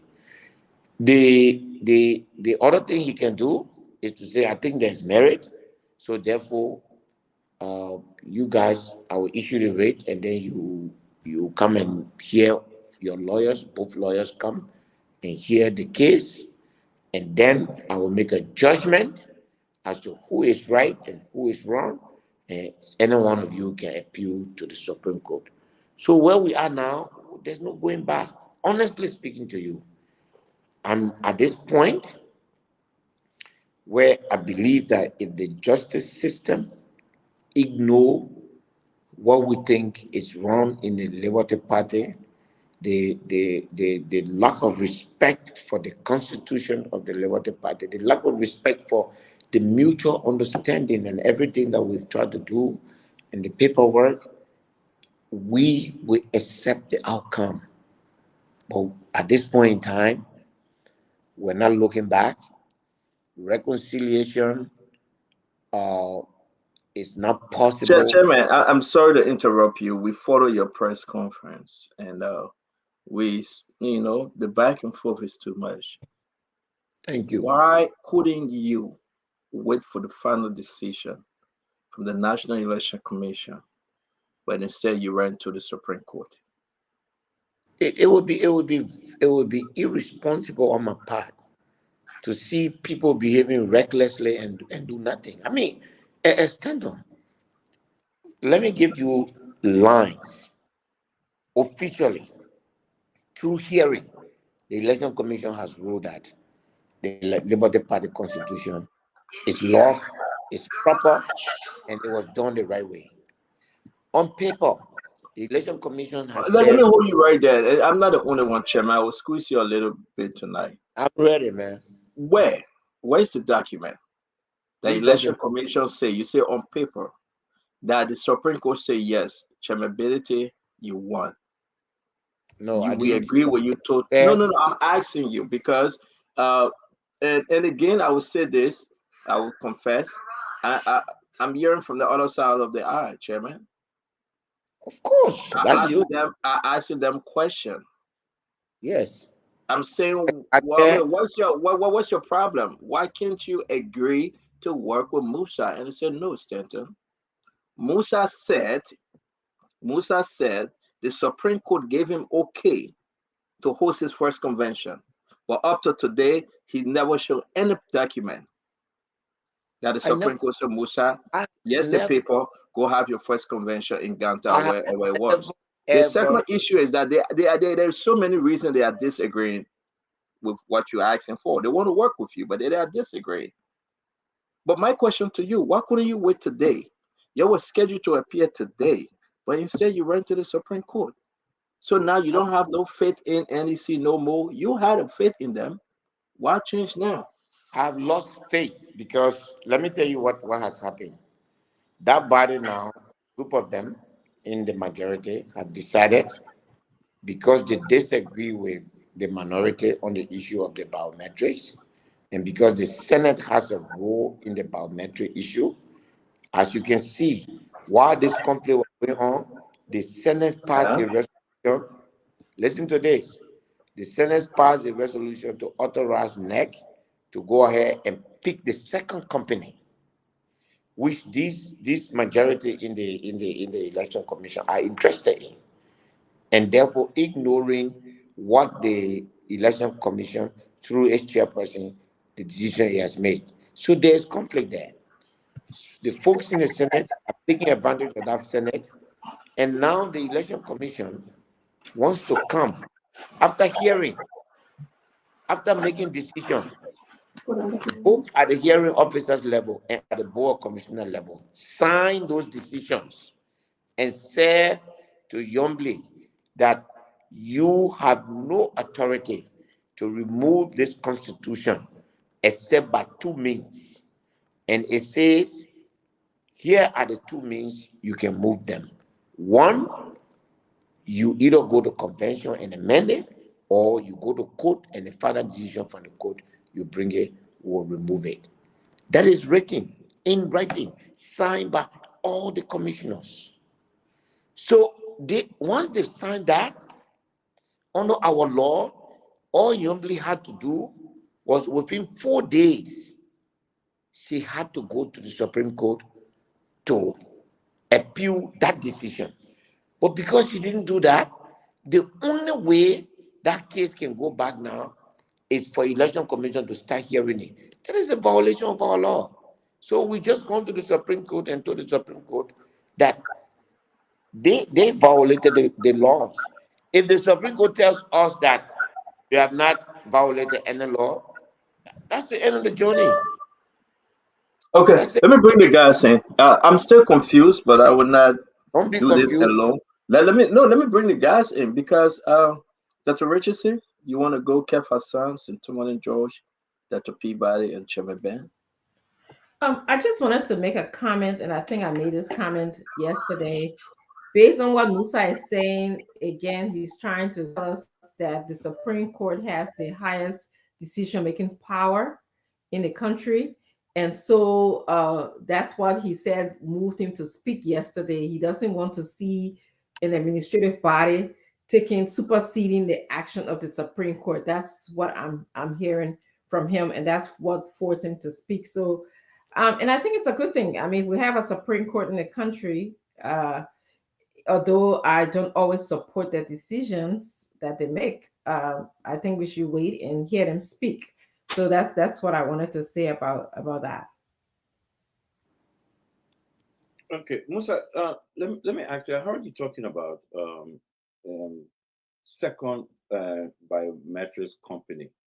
Are you saying Deloitte and others are in some kind of a deal that is striking with NEC on this second biometric company? Are you accusing Deloitte on some kind of shady deal with NEC? Well, definitely there's a quick pro quo going on, and I think so, and there's clear in the division in the for instance, there is the election commission chair is not in the country. There's one commissioner that has not been confirmed, so there are 5 commissioners that are doing this. One more of them don't agree with the 5, so there are 4 people that are doing this. At the end of the day, what is important is that they are using the institution of government, of the people. They are abusing their influence, their access to power as senators. Only the court can tell me that I'm wrong. So at this point, what else can I do? There's there's the rule of double jeopardy. If we have gone through the case, how do you go start the case over? Who does that? You can't. And they made decision on paper. They look, when the election commission wrote Yombly, it was written by one commissioner. Yombly replied the election commission and said, I cannot accept that such a huge decision can be made by only one commissioner. Then they call for hearing.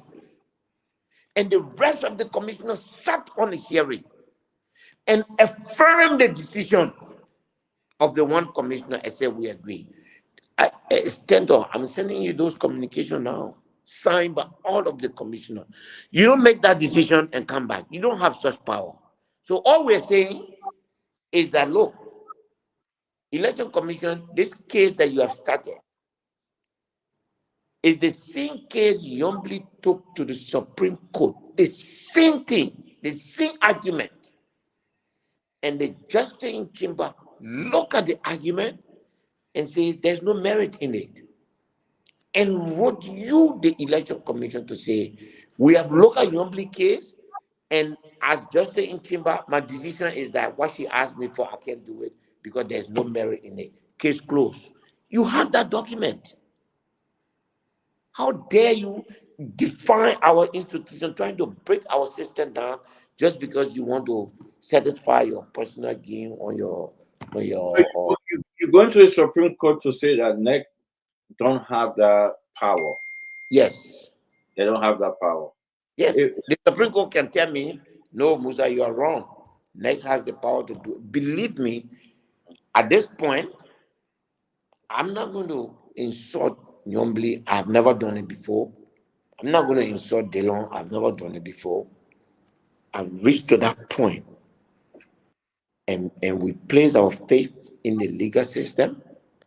We believe that there are individuals in the Supreme Court that make decisions based on the law, and that we hope that they will make the right decision. And whatever they decide, that's it for us.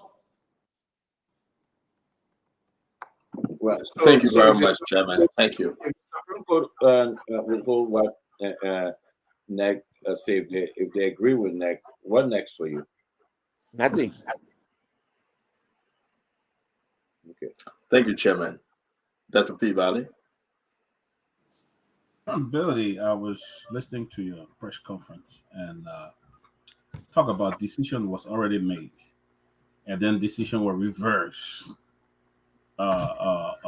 which I don't understand. What do you plan? Okay, you went to the Supreme Court, but how could they come up with a ruling like that when they have already ruled on the case, and then they reverse again? How could they do that? Irresponsibility. That's all I can tell you. It's irresponsible. And it's a blatant disregard to our laws. That's it. But I know you're going to the Supreme Court. I mean, do you, if this case is ruling in your favor, do you plan to take some action against that kind of ruling so that it will not happen in the future? No, if once you see, the way to prevent it is to take to the Supreme Court and let the Supreme Court decide. Let the Supreme Court decide on the merit, and Supreme Court decisions are not secret. When they decide, they can write it, and people can see it. And when people look at it and say, the court is right or the court is wrong, they took the wrong decision, they did this, the ruling will be clear. And for me, that would be the end of the story. Figuring what prompted them to have ruled and then reversed it. They did that in the past, that case was done. What prompted them to even go that far? I mean, I'm telling you, it is a quick pro quo, and is directly linked to the biometric debate that has divided the commission. A week or two ago. But Chairman, that argument you're making, I don't think you're going to hold water, because PPCC, the one way, gave the final ruling as to the debating process.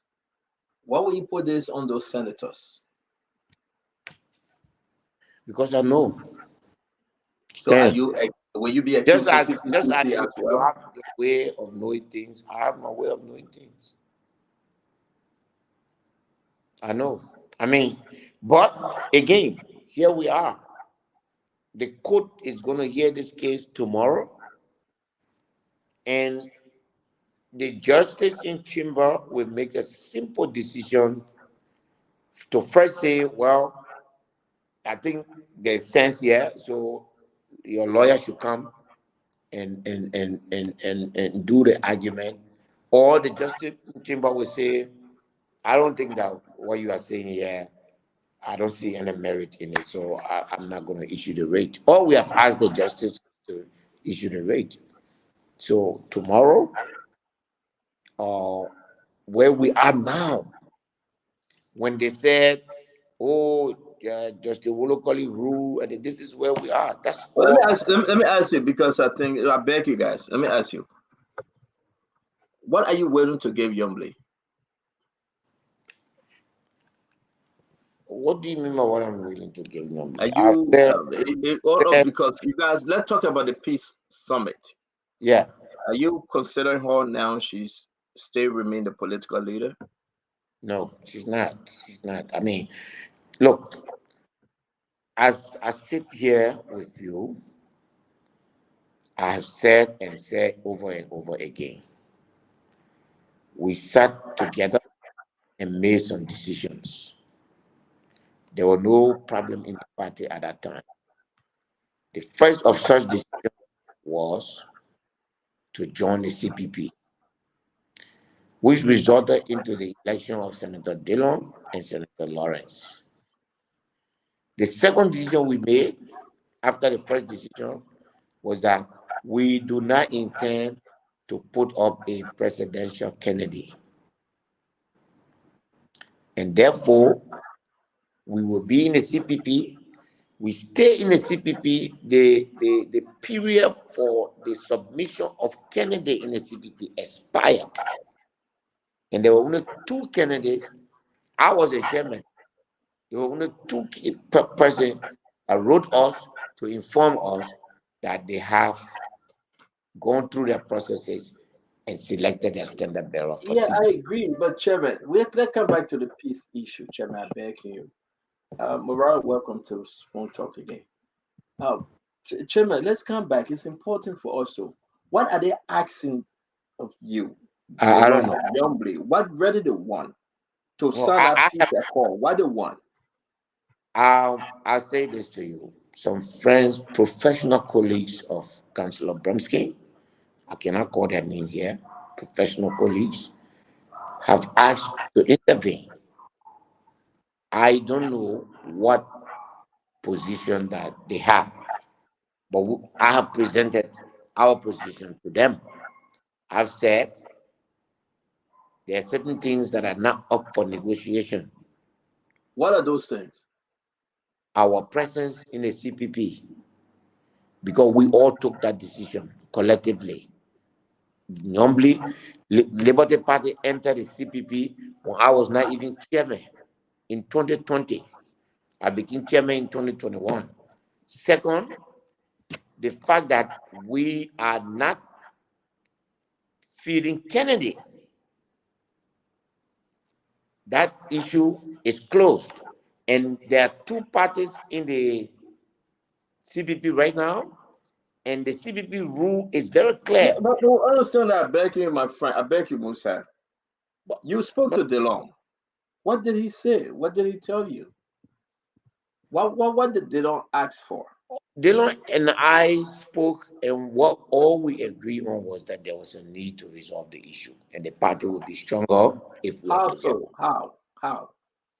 Well, that was Did they not say Yombly remain political leader? Did he say get all of CPP? Did he say Cummings is not the standard bearer for CPP? Did he say come, let's go John Joseph Yima Bwaka?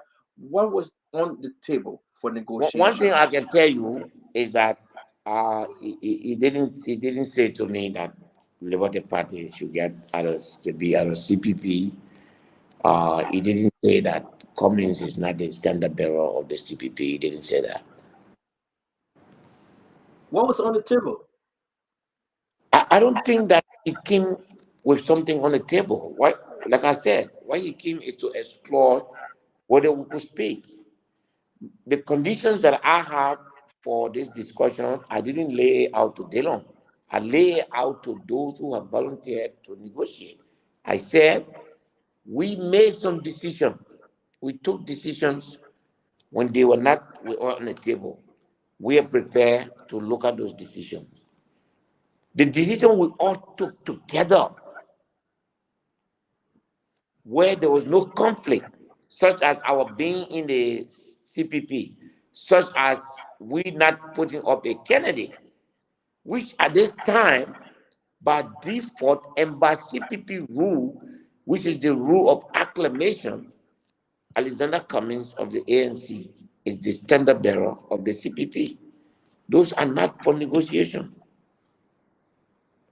Okay, well, guys, you want to come in, whoever, please. It's just thinking that they don't talk to chairmanability and say, well, we want to talk, but nothing is on the table. I think Senator Dillon, no, I'm just saying this to be very clear. I think they came with an agenda, they came with proposal, and you have your own counter proposal. You can tell the Liberian people, but you Dillon guys, and I had a conversation that said, I think if our party is together, we can be stronger. We can determine how the opposition will look like. And I agree with him. And did you agree that Yomdi Kanga Lawrence remain the political leader? What? Did you agree that Yomdi Kanga Lawrence, Senator Grand Bassa, remain the political leader? No, we didn't. You see, I insist to you, Stanton, that it's not like Dillon brought a set No, of. I'm not saying Dillon. I'm asking you, can you tell Liberian tonight that for peace sake, you consider Yombly being a political leader? Look, we are 1 year to election. The Liberty Party, Yombly is currently occupying the position of Councillor Bromsky. That period has to come to an end. If you are saying that you are going to put Yombly as political leader beyond that period, then you are perpetrating her. You are basically saying that she has to remain political leader for another 6 years. There's no room in the party for that. What is possible is that we're going to go to convention. We must go to convention by the Liberian Constitution. We must go to convention.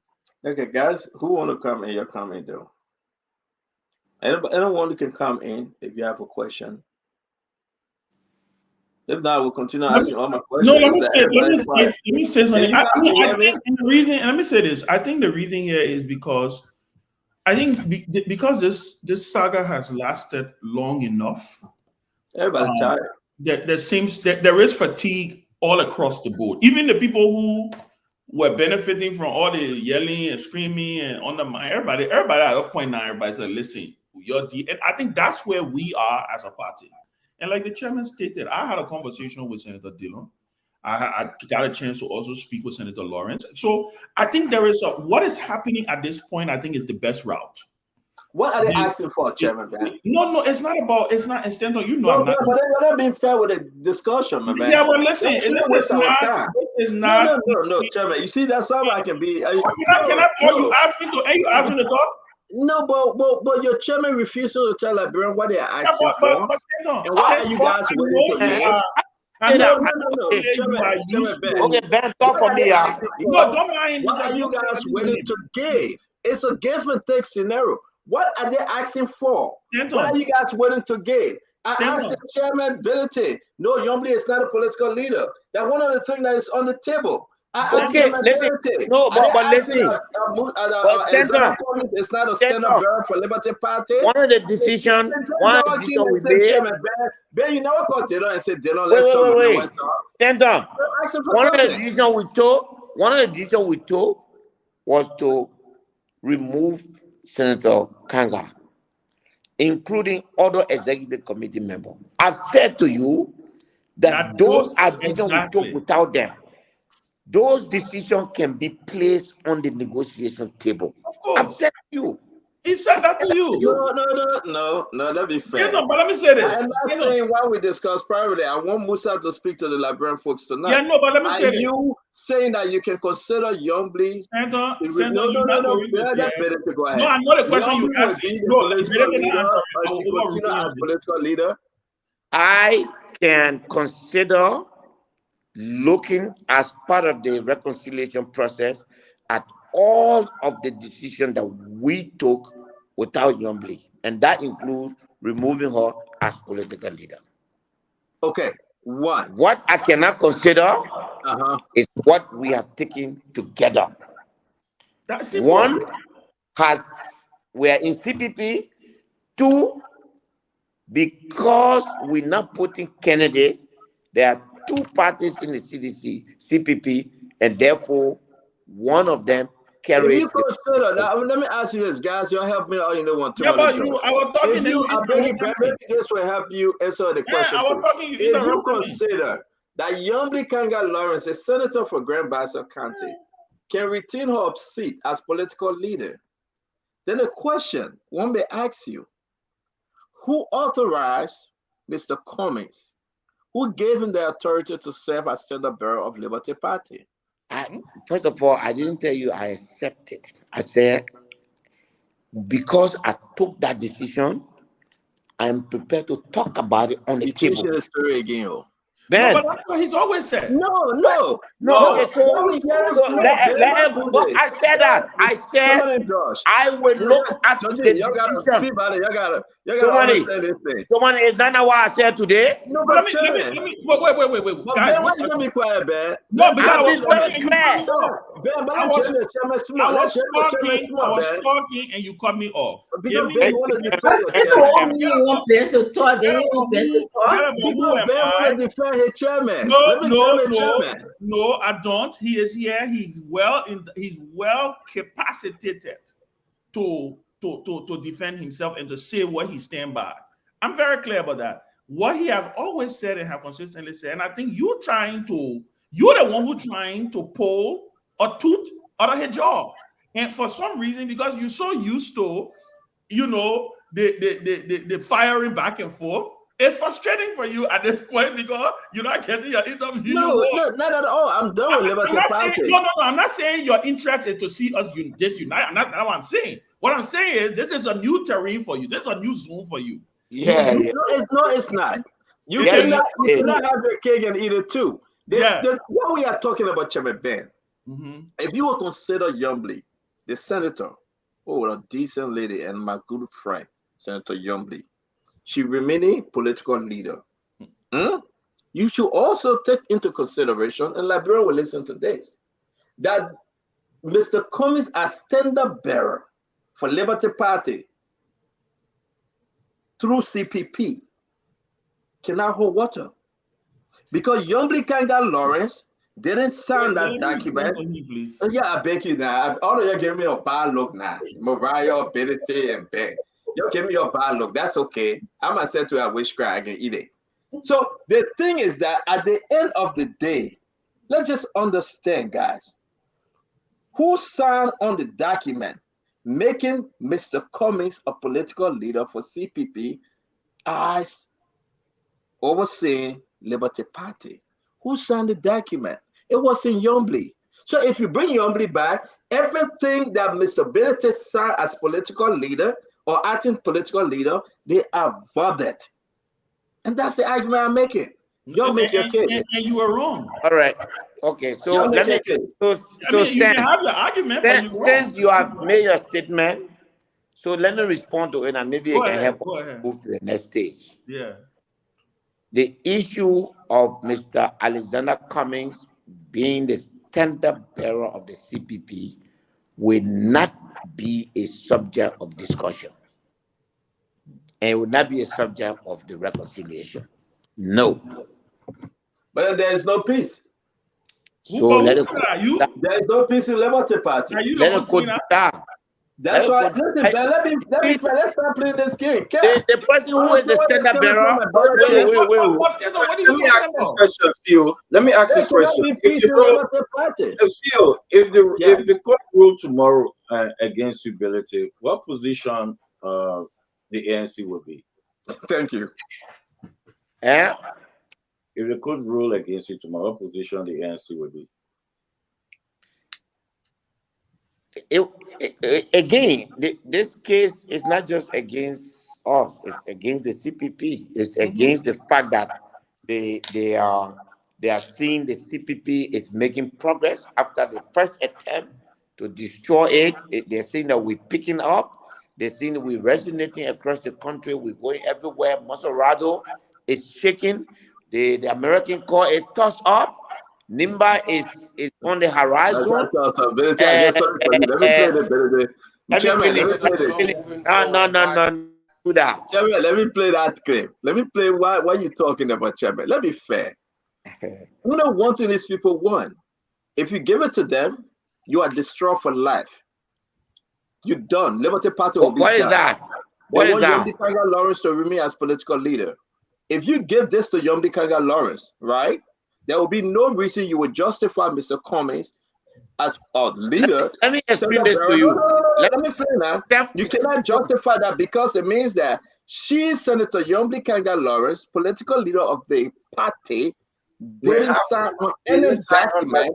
Let me say this to you. Okay. So you will be in error. Wait. Let me make it clear to you. No, let me play this, my brother Chairman. Moving forward, what kind of Liberty Party we want to see? One Liberty Party. Yomdi Kanga Lawrence is political leader of our party. What I would like you on that, Musa Belete remains the chairman. And I want 1 year, give me a chance. Musa Belete is chairman of Liberty Party. And Musa Belete, who alone want on Liberty Party. We all, in the spirit of reconciliation, want to move together. Because it's bigger than Yomdi or Musa. It's bigger than Darius Dillon. It's about you who even holding this microphone. So that you can be beaten. Because a dictator over there. I'm not even going to go there, but I would say that in the case. Yomdi Kanga Lawrence, political leader. If you cannot agree to it, we're done. But Stanton, stop attempting to sensationalize what is not happening. Here's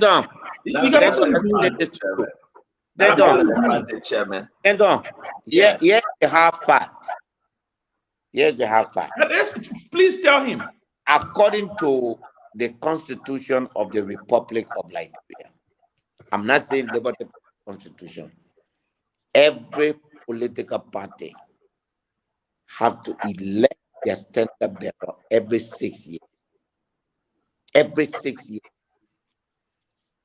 The political party the political leader whose tenure that Yomdi is occupying has ended or is maybe a week or a month away.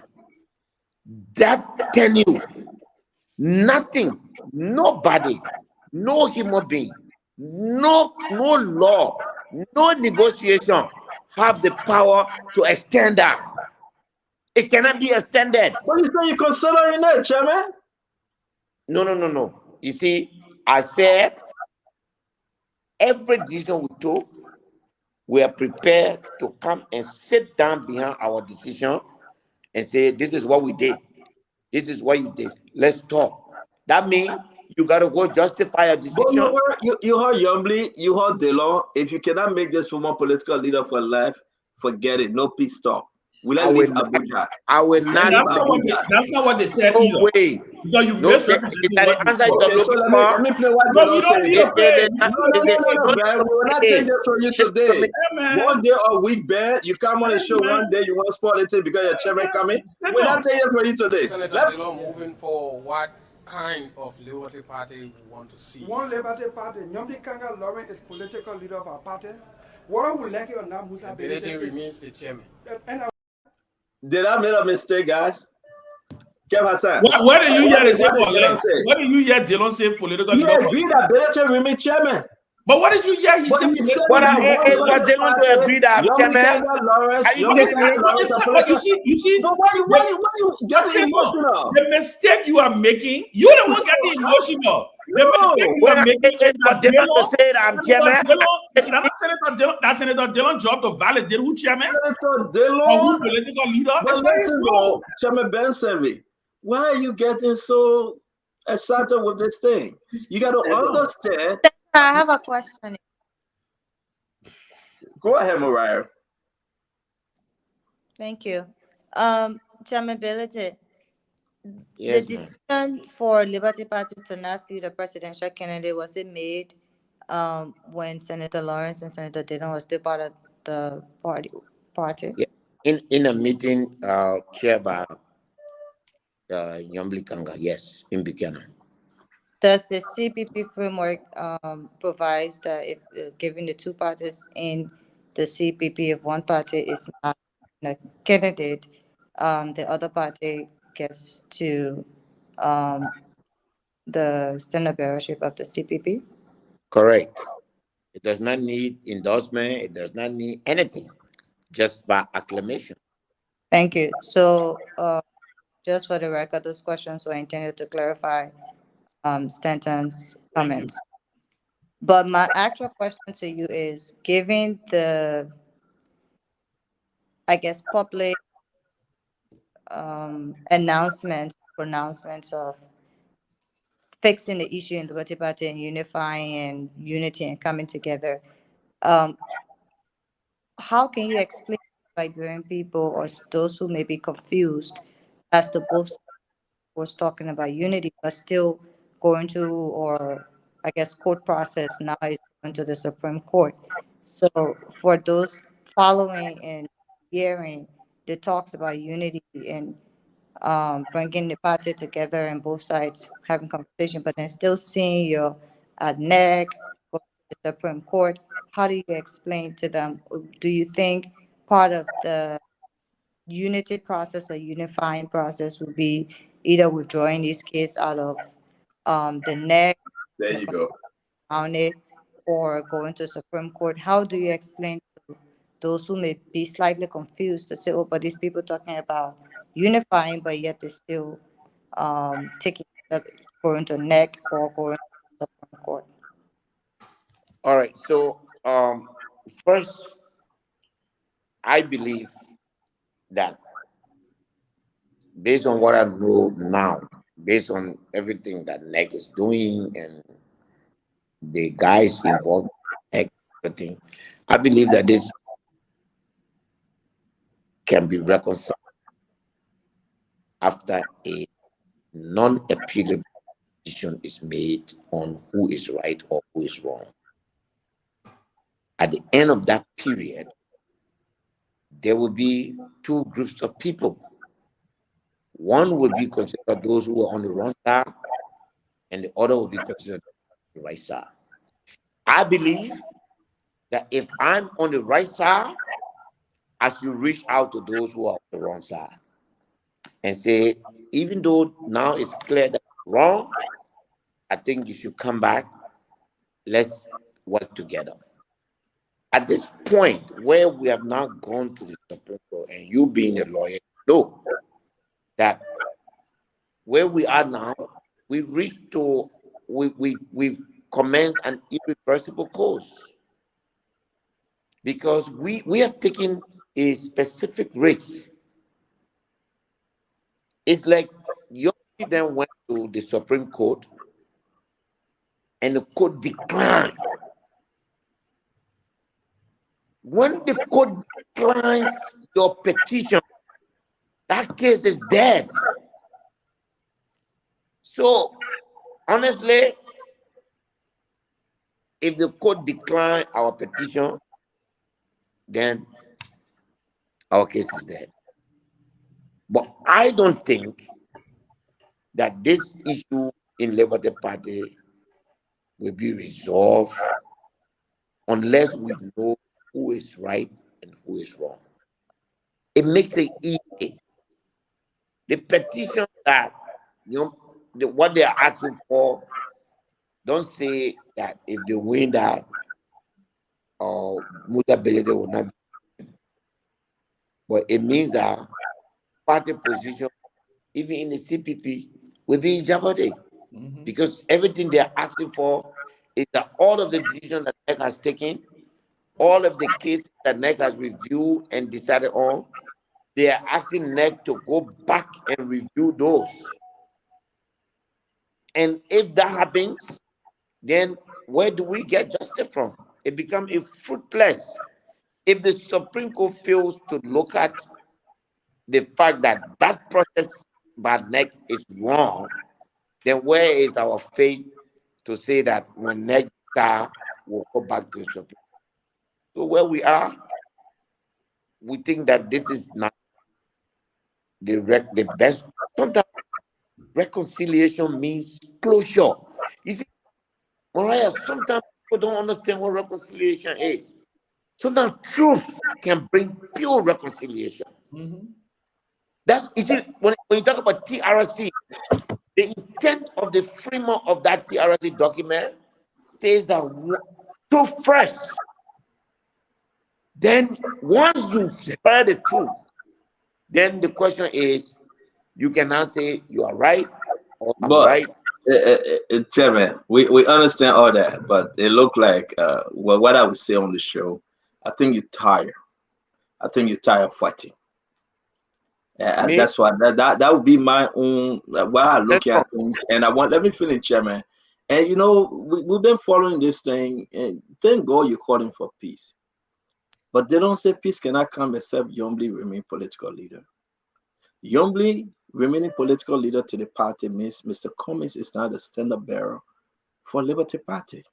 But that's not true, Stan. Because, but I beg to finish, ladies. Because at the end of the day, Yombly, they are saying she didn't sign on any document giving Mr. Cummings the standard bearership of Liberty Party. She did. No. When you guys went for your convention, Yombly wasn't part of the convention. No, ask me where. Where did she sign? Signed the CPP framework document in 2020.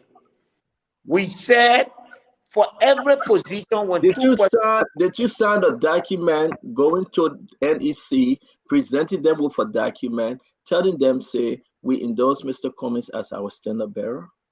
Did you sign the document, Mr. Bentley? Wait, there's a previous document that says when two people reach there and one of them give up, the other person automatically is ahead. So but what Mr. the second document party. They say party. But Liberians understand that Yombly's signature should have been on that document going to NEC. And I think what is confusing here is that you, Chairman Ability, sign on the document, authorizing you, Chairman Ability, your entire committee approved the fact that Mr. Cummings should be the standard bearer. Yombly did it, and the rest of them saying no. That's not what we want. No, so listen, stand on. If Dylan and Yombly comes to me to tell me that we should talk peace and they don't want Mr. Cummings to be standard bearer, I will not sit down with them. I'm telling you now. I will not even sit down with them. Because that position... Let the law be the law. No. That position is simply not to be considered. That decision is cast in stone. It has been made. And it is rooted in the document that was signed in 2020. It's not rooted in the amendment. It's rooted in the document that says When two persons go in for position and one person give up, it goes to the other person automatically. It is under consensus. So if you want to go read it. So where we are now, there is acclamation. So that discussion cannot be held. And also, I think you are wrong to say that for one person to be political leader to be standard bearer of CPP, that means there cannot be political leader of other parties. That's not true. You can have, if we were 4 parties, the fact that one person was to be the head, it doesn't mean that all the other political leaders are not political leader of their party. You are political leader of your party, but you are not political leader of the coalition. Kev knows that the CDC coalition, the other parties that are there, they are political leaders. Let's wrap this thing up. We got some information coming to us that we need to discuss quickly. The president has extended his stay. We got the letter that we'll be reading. The president saying that he will stay in PUA. He will not come back. No, you got to hang out with us. Chairman Benedict, Chairman Ben, you want to wrap up on this Liberty Party issue? I got to move to listen, my last comment on the Liberty Party issue is very simple. I think this is the best position the party finds itself in right now. Let the Supreme Court make a determination, and everybody will abide. First of all, anybody you can disagree with the Supreme Court's decision, but you don't have a right to say you're not going to accept it. You can disagree with it. You can feel bad, but hey, the Supreme Court, when we went to the Supreme Court and said that the election was fraudulent in 2017, they looked at it and told us, say, no, we're going to go to runoff. We cried, we did all they wanted to do. No, Ben, I know what the Supreme Court said. The Supreme Court said, yes, the election was fraudulent, but it wasn't egregious enough. In summary, that's what I mean. Because what we went for was that we should have a rerun. We said they might abolish the whole thing, right? They decided otherwise. So my point here is this, and like he said, sometimes true reconciliation come when the real truth come out. That the fate of the Liberty Party or the fate of reconciliation in the Liberty Party lies on Capitol Hill in the Supreme Court. They will make that determination, but whatever that decision will, every party will have to be binded by that decision. And I think that's fair. And I think what the folks need to understand. Let me just end on this note. The difference this time is that we know each other's throat. There's conversations going on. People are talking. People are friends. So the day the decision come up, it depends who will make what call, and that call will happen. So, I always like to say it's not the only thing is that I know there's some people who will not be happy because this some people Liberty Party. I see. Chairman Benedict, who's it? Just in chambers right now. I put a letter in the chat. Who is just in chambers? I don't know. I mean, I didn't go to the Supreme Court. The lawyer one that's one. And the thing I have to say is that I respect the decision of the Liberty Party partisans, however way they want to, communicate, interact, and I appreciate your courage in even trying to have some kind of conversation going on. The second thing is we'll wait and see what the Supreme Court say and respect the decision of the Supreme Court. I like, what Chairman Ben said. He said we may not like the decision, but we have to live by it because it is the Lord of the land. And lastly, I really want to say, Chairman Billy, I appreciate your party advocating for the rule of your constitution, not just one man. It seems to me you have a history party, and I may be wrong on this, of having one man make all of the decision and the powers in the hand of a political leader. And it sounds to me you guys are trying to do some corrective measures, which is allowing the your National Executive Committee to be significant in making the law of the land led by the chairman and in consultation with the political leader. That's what I'm hearing you guys say. And I like the most part that I like is the rule of law versus the rule of man. And I always have said this. Yeah, let me just give my final thought on this Liberty Party issue. Look, thank you, because we got to move. Yeah, my final thoughts. Look, I thought a few weeks ago you guys were on a path of reconciliation to unite your party and take a decision.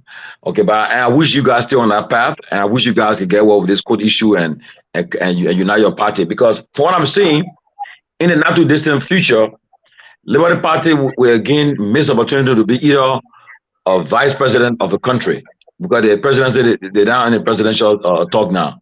So I can see the ANC and Cummings taking somebody to run with Cummings from a different different political affiliation. If this thing continues, I don't see Cummings taking a VP from the Liberty Party. I just hope you guys can think about that and really try to unite your party. Thank you. The next topic. I know we're moving to the next topic. Information, Tomini. The CPP framework gave Cummings the leverage to pick from anywhere. Which one is the CPP framework? Awesome. That's good. That's good. That's good. Current CPP framework. So let me say this, and let me do my closure on this note. Liberians, listen to us. Be warned. What you are saying here today. What gave me? Who's supposed to give you the final word on the issue? Can I finish? I'm begging you. Well, how can you have the final word on the issue? Ben, you read. By the time you said be warned, Salimatu Party. Oh, she did every answer question today. Let that go to the president. But let me finish. Yeah, but let me finish. Let me end this one. Be warned. Because what I'm saying, yeah, and what I'm hearing, Dr. Peabody, the issue remains. Mr. Cummings will be left in the court. I said this a few days ago. Tomorrow, the justice in chamber, we all can argue and go up and come down and say, no, it's not right. Yeah, it's right. The letter is here. The letter is here concerning what is happening and what will happen tomorrow. They're going to go and meet the justice in chamber. Is James, this is him. I'm sorry. I'm going to pronounce it right now. Yusuf Kabat. All right. Yusuf Kabat would make his ruling. He would decide on this thing. And I think maybe I would be wrong. Maybe I may be wrong. If he agreed with DeLong, Yomdi Kanga Lawrence, and the rest of them, you go up, you come down.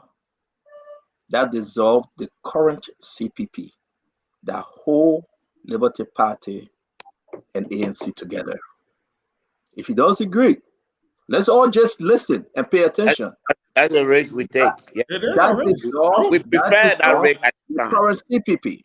And if the current CPP is dissolved, what becomes of Mr. Cummings as a lonely party, ANC? And if he gave Yomdi Kanga Lawrence the right over Liberty, who is Justin Chambers again? Kabat. You said Kabat. Okay, I'm silent. I rest my case. Let's go move on. Papa, let me say this. Well, let me finish with this. I beg you guys, because I beg you. But if Musa Belete win this thing, right, then that's a good fight for Musa Belete and the rest of the other Liberty Party. You know, say Musa lose before.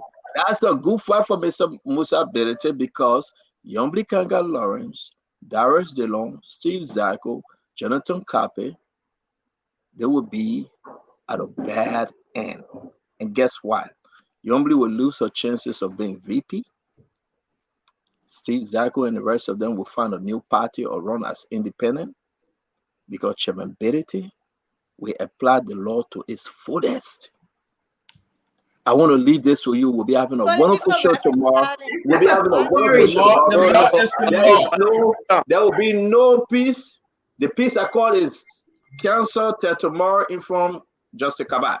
Guys, the president is out of the country till Judgment Day. The president is out of the country till the kingdom come. I want you guys to listen. This one is big for me. So that Chairman Ben talk on it. Okay? This one is big for me. And imagine this is the president's schedule from November 1st all the way to December 22nd. What? So this thing was already planned. And I would say this to every one of you guys. The thing about the president coming back on the 23rd was a joke. But I will pause because All my friends are saying, Stanton, be quiet small, let the other people speak. Chairman Ben? I said this before. I gave that whole itinerary up to the 19th of December. We understand, but the people changed it. The They people lied. said the men They were had coming no back on the 23rd, which is tomorrow. So let's go into this, guys. Yes, the letter, Chairman Ben. You start the conversation, and we'll put the date up. Chairman Ben, go ahead. Listen, I think this is unprecedented. I've never seen this before. Never. I don't know of a president that leaves. I mean, I don't even know. I don't even have a description for this, because a couple of things that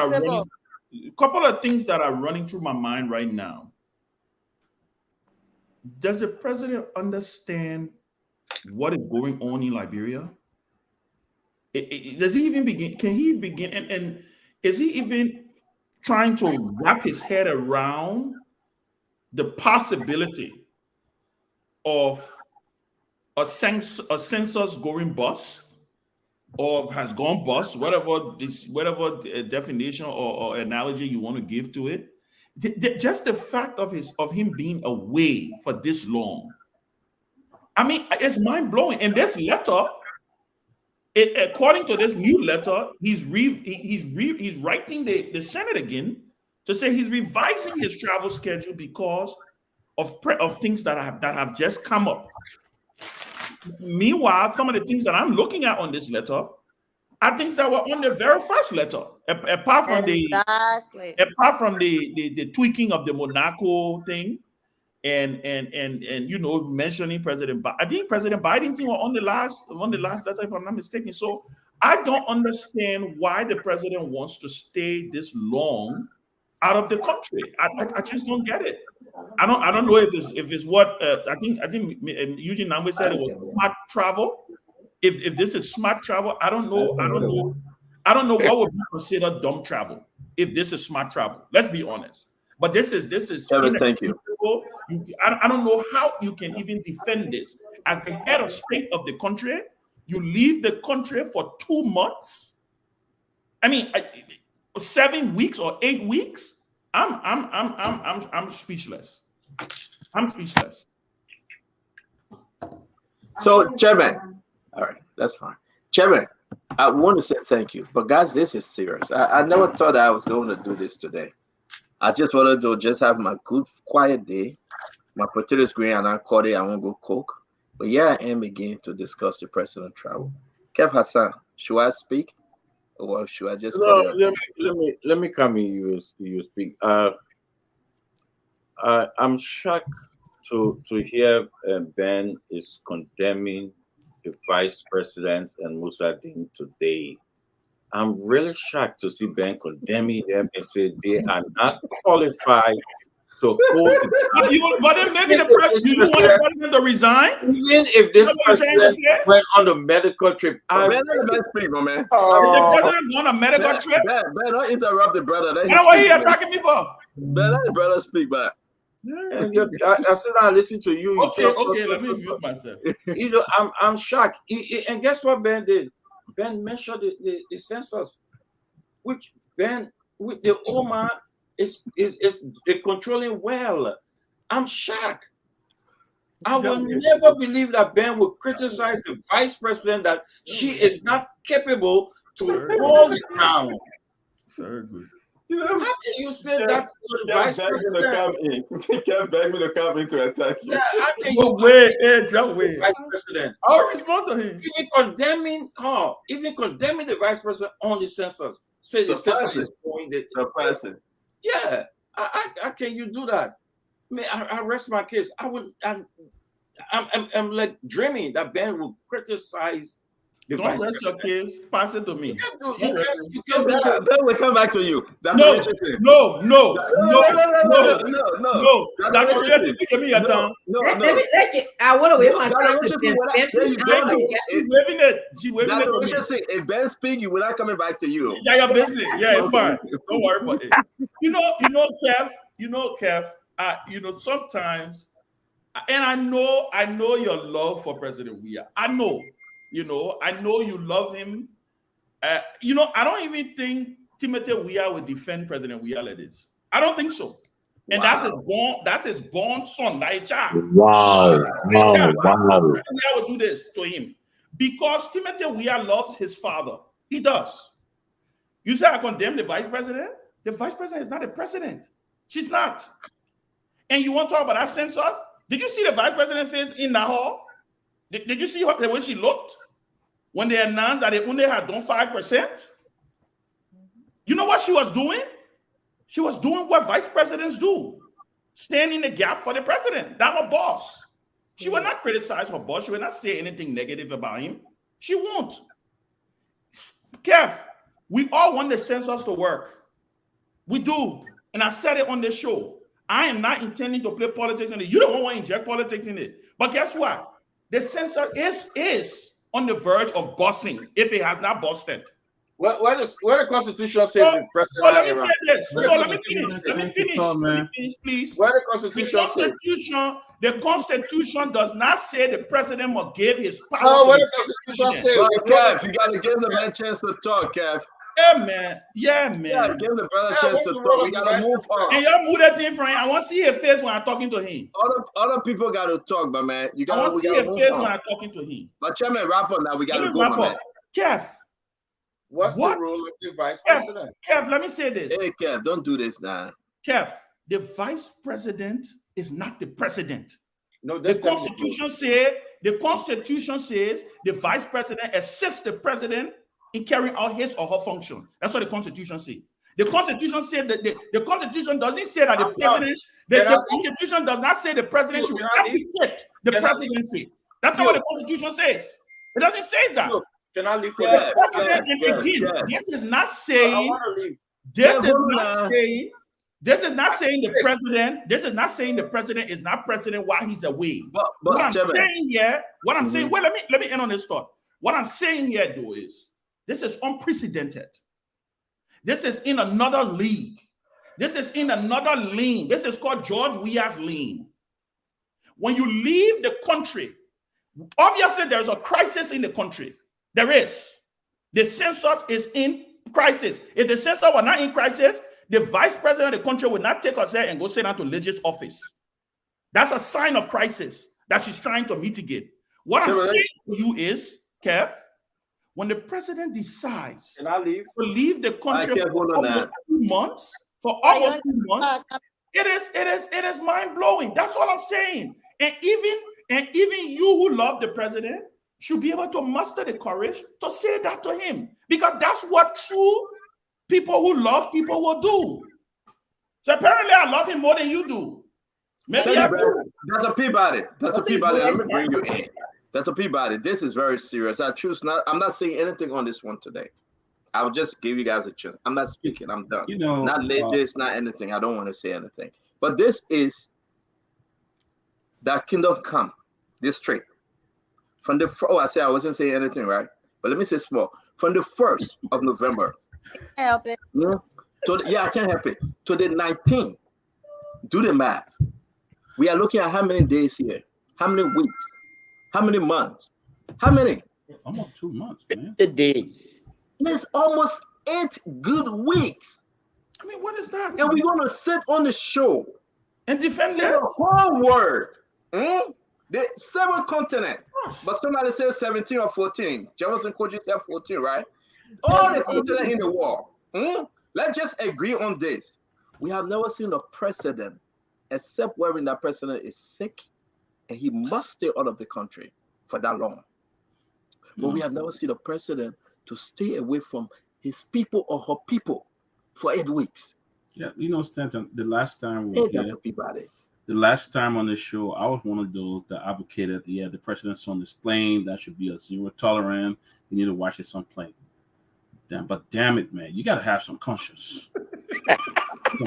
some conscience, seriously. Oh my man! Damn, you got to have some conscience. Come on, man. It's going to 2 months, and you're going to be out of the country that long? No, Kev, I can't help you on this today. I'm just yeah, but let me come in. Right?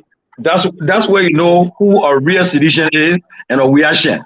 No real citizen who suffer for the party from 2004 would defend such a thing. We are saying defend this thing that Kev is doing today. That's why you see the bottom one here anyway talking that. So we defending this thing. Sometimes even the president told you, "In my president, this Kev, not everything my defense." Sometimes you gotta be real. But you can't say who's on the country. And I can bet you if America qualifies for the next round, the person will stay there to watch his son play again. But you got one cap zero. Saying that is the constitution. The constitution, there's nothing what you want to talk about the constitution. Yeah, That's too much, man. That's too much. Please, man, for God's sake. I give up. Yeah. Those on the radio line, President, we are left November 1st, 2022. Casablanca, Egypt, November 6th, November 9th, Egypt, November 18th, Paris, November 30th, Qatar, November 30th, December 11th, Miami. Is that the Miami in Liberia? December 17th, Washington, D.C., December 19th, Accra, Ghana. Yeah, America. So we are, where are we as people? Why can't we speak? When we show love for country instead of love for an individual that have abandoned his people. President Weah, seriously, he have abandoned Liberia. President Weah have turned his back on his people. I choose not to talk, and I will not talk today. I will hold my peace, but God will fight my battle. But what President Weah have done to leave the country for 8 weeks?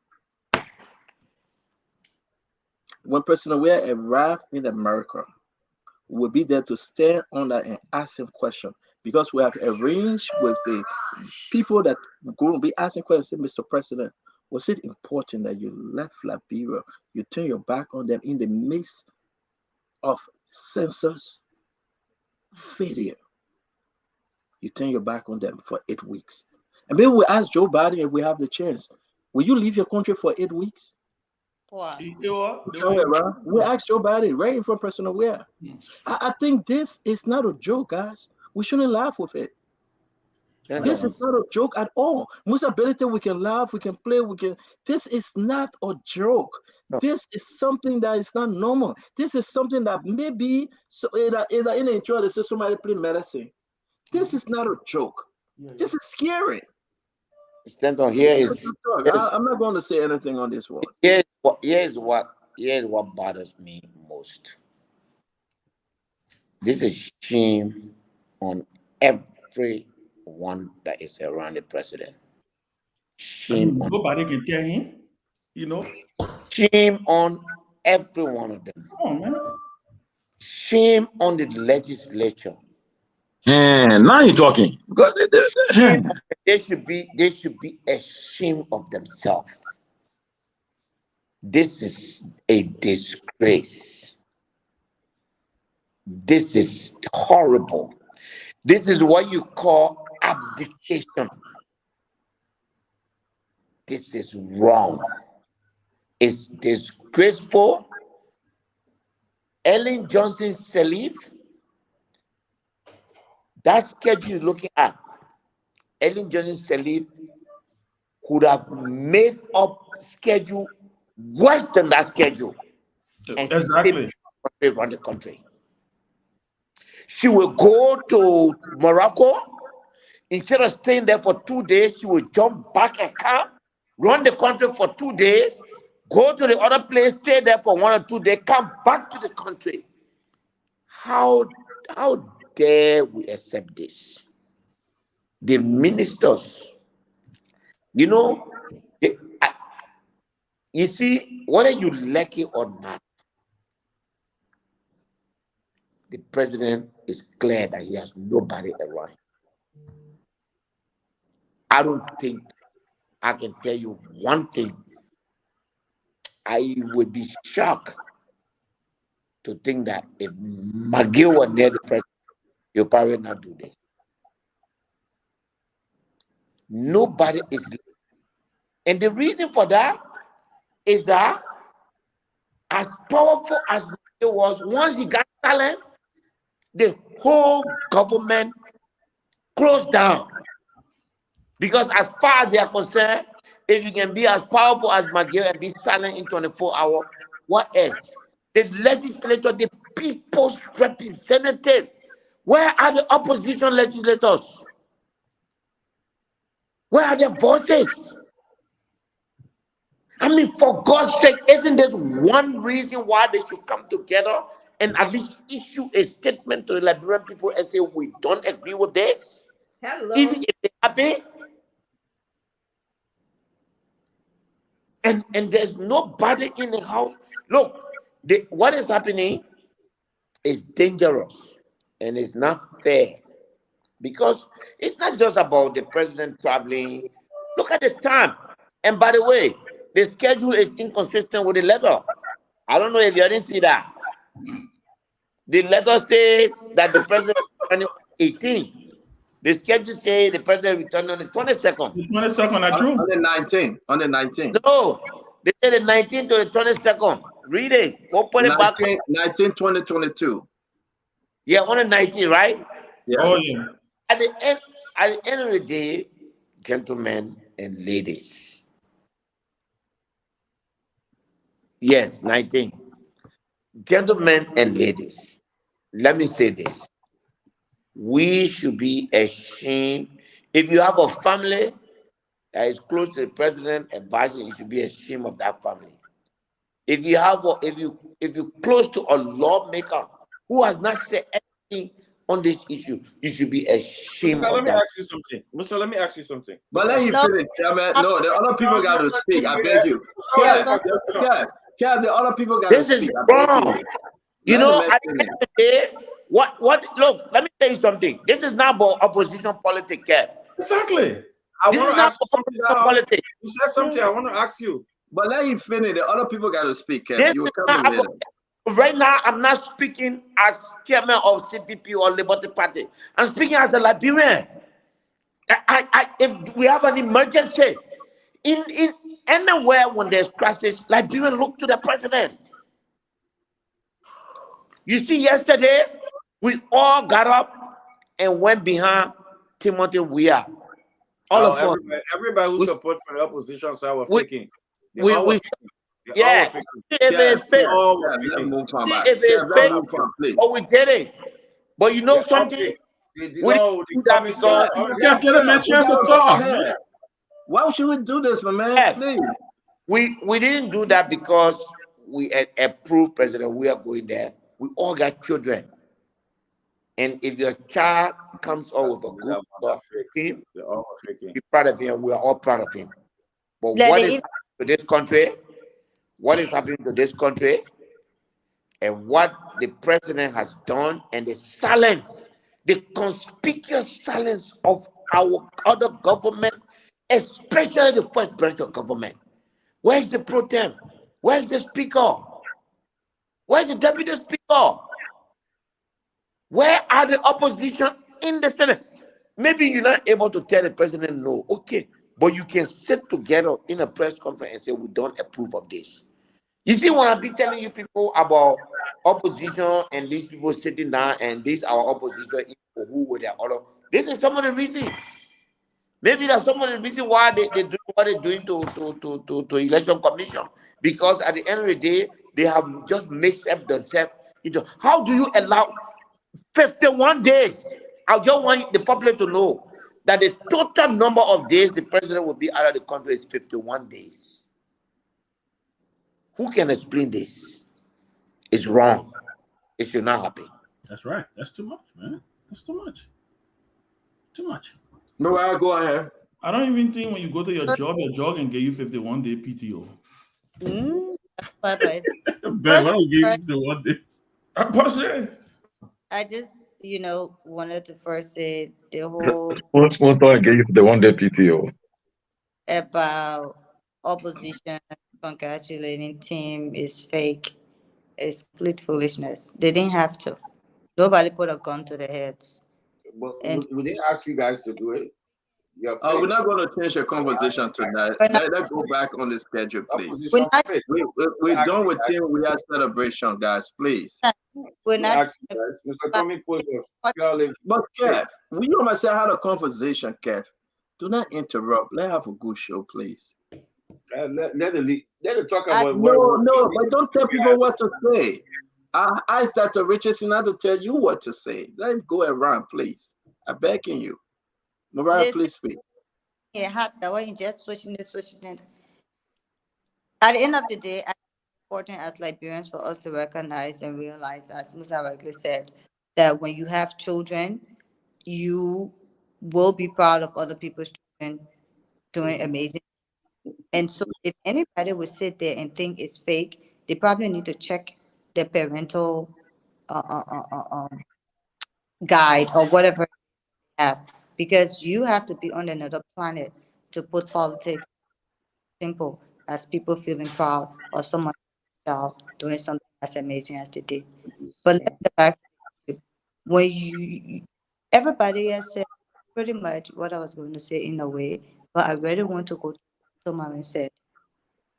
Of course, the reaction and their seditions. And there are some reactions that actually love the president. But they want to sit on the show, auntie not laughing it. Because tomorrow, Mariah, don't attack Kev Hassan.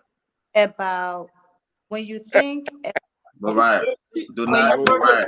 She Mariah, attacking you. I like Mariah, it. do not call him man before on the show. Let's show respect to each other. No, Masao, Yeah, answer. please. Don't take it back. Masao, this answer. on the Yeah. show, I love we are. Because anybody who loves somebody will ensure that they do the right things, will help to put them on the right path, even when they're not what is right. Anybody who loves somebody. And so when Tomalin said that sedition will not approve this or the reactions, I know there are other reactions who love the president, support the president, and will tell him what is right. But Kev does not love Josh Weah. Kev loves whatever benefit he's getting from supporting Josh Weah. And that is what's scary about this whole thing, because there is absolutely nobody who will always, almost always defend something, even when it's indefensible. This is not something that we're going to sit on the show and make an issue of opposition or imposition or ruling position or whatever. This is a Liberian issue. And there's no president. You can do your research all the time when they say this won't happen. Oh, the other president did it before. That won't happen now. You please do your research now and tell us what president left the country for 2 months that wasn't sick, didn't go for any medical treatment, didn't go for anything that was remotely related to life and the health care. You have a president who's literally abdicated the president. In fact, the president has abdicated the president since 2018, 2019. All he does is go to the music studio and make music, go to the Invincible Park and play sports, go to Jamaica Resort and have jolly jolly. That's all this president has done. And left the country to be run by McGill.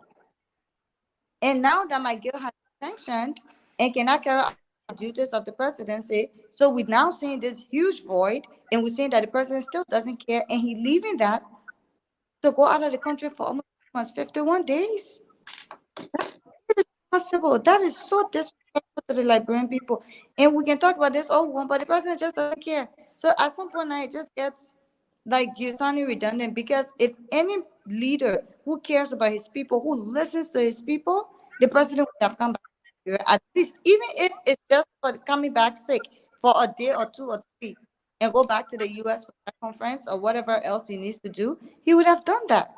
But the president doesn't, and that's just a fact. Dr. Richardson? There are three things that I want to add again, and the president is always disrespecting the Liberian people.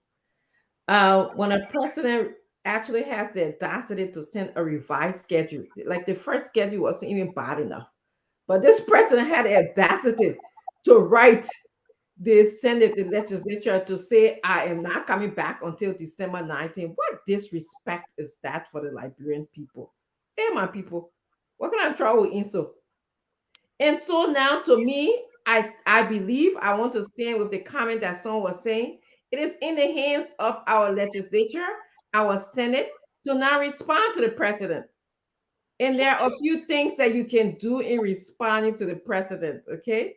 You can speak for the people who elected you. Somebody said, go to your district, your county, and tell them exactly what the president is doing and what makes it wrong. What makes it wrong is that he is using taxpayers' money at the tune of $2,000, somebody said, per day. That's just him. We're not even talking about all the entourage of people that he carried with him, how much money of the Liberian people that he's spending that could have gone to the development of Liberia. It could have went to a hospital or a school. It could have went to paying the people who are not receiving salary. If the president got nothing to do with the money, he can give it to people who are not receiving their salary on time, especially for this holiday season. Okay, that is what makes it wrong. So now, if they can't speak to the people, another option they have is to write the president and say, you are wrong. We want you to come back to our country. We have a country that is in crisis here. We have rights crisis going on. We have the census crisis going on, and you need to be inside constitutional obligation that the president took under oath when he signed up to be the president of Liberia. And lastly, impeachment. Okay, some people say they're not in our culture to impeach, but it is our constitutional right. When a president is not doing something right, maybe we don't have to wait for elections to come for us to do something. Okay, and of course, voting him out is another option. Voting them out, all the people who causing all the pain and suffering and headache for us, voting them out. But those are the options that we have. The president is disrespecting the Liberian people. Better Richardson, Peabody, you want to go for us around this? Let me say this. We had I'll bring you in, Cap. I'll bring you in. Look, we had 8 people die in Nimba. That alone should make the president come back to Liberia. You have 8 of your citizens that passed. That should have made you come home. But to sit there for 80 days, I think it's the first in history that we ever seen things like this happen, that the president traveled the country. You know, I've been cussed on this station here for supporting President Weah. I'm an honest man. I say what is true, and people don't like it, but I will support it. I advocated on this thing that the president need to watch his son. It's a zero tolerance, blah, blah, blah. But to leave the country and go that long, even with 8 people dying, you still didn't see it to come back home and say it's a national crisis to come back home? You know, like Judicial said, why are the advisors? Why are they legislature? What are they doing? You know, and like everybody just say, yes, sir, yes, sir, yes, sir. But this doesn't look good for the image of the country. I think the president should have some conscience and say, no, I've been away too long. Like if I have my child, and can you imagine I travel for 2 months? Man, I would say, man, I gotta go home and see the children a little bit before I travel again. You know, you could have cut those trips in half, go this time, come back, go this time. That would have been fine. But you just gone like that? Lord have mercy. I don't support that as a president. I don't support that, and I think the people deserve it. They do not. That's a Peabody. That's a Peabody. Yeah. It put chill. It put goosebumps on my skin when I saw the schedule. I couldn't believe it. Where is Eugene Nimba, former information minister, maritime buzz, the foreign minister, those that left, that surrounded themselves with this president? Who is advising the leader? See, you can talk long. Can I talk? No, I will talk very short. I can't talk too long. And Liberia should hear this tonight. I beg Kev, 1 minute. No, you were close, Kev. Liberia should hear this tonight. Too many George. The Liberian people have not gotten this pay. The Liberian people have not taken pay. So just to add insult to injury, believe that the president is requesting for more money to continue this trip.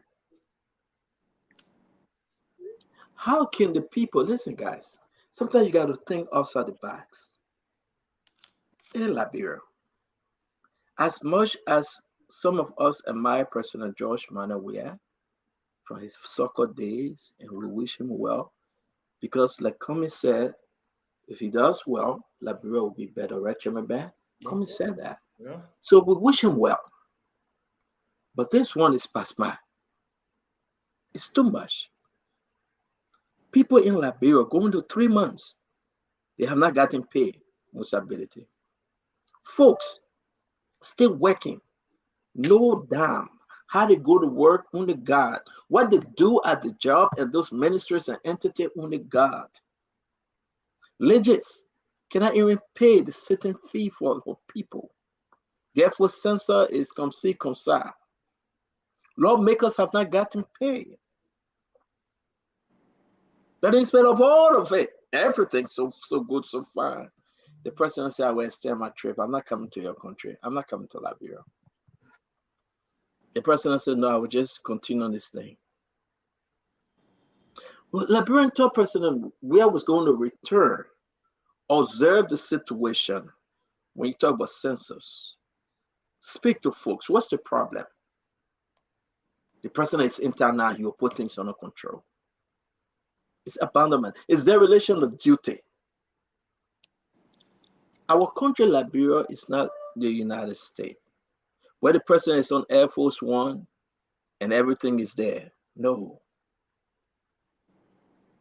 Our country is not sophisticated. Internet is a problem. Who tell me what President George Manawa did today, after the game yesterday? What did he do today? Jolly. You guys, let's look at the schedule, man. This is not fair to Liberia, though. This is not fair as we march towards election. Can we say the president care about his people? Can we say that? Can we say the president love Liberia? Can we say that sincerely, truthfully, honestly tonight? Can we say President George Manawa appreciate the fact that the people elected him president of the Republic of Liberia? Should we say that tonight? Whether you're sedition or no sedition, whether you're in position or no position, or you're on the fence like Tuman and George, do you appreciate what just happened? Do you appreciate that the president will leave the country for 8 weeks, 51 days, running up to 8 weeks? He's going to stay a couple of days in Ghana and go for CDC convention, December.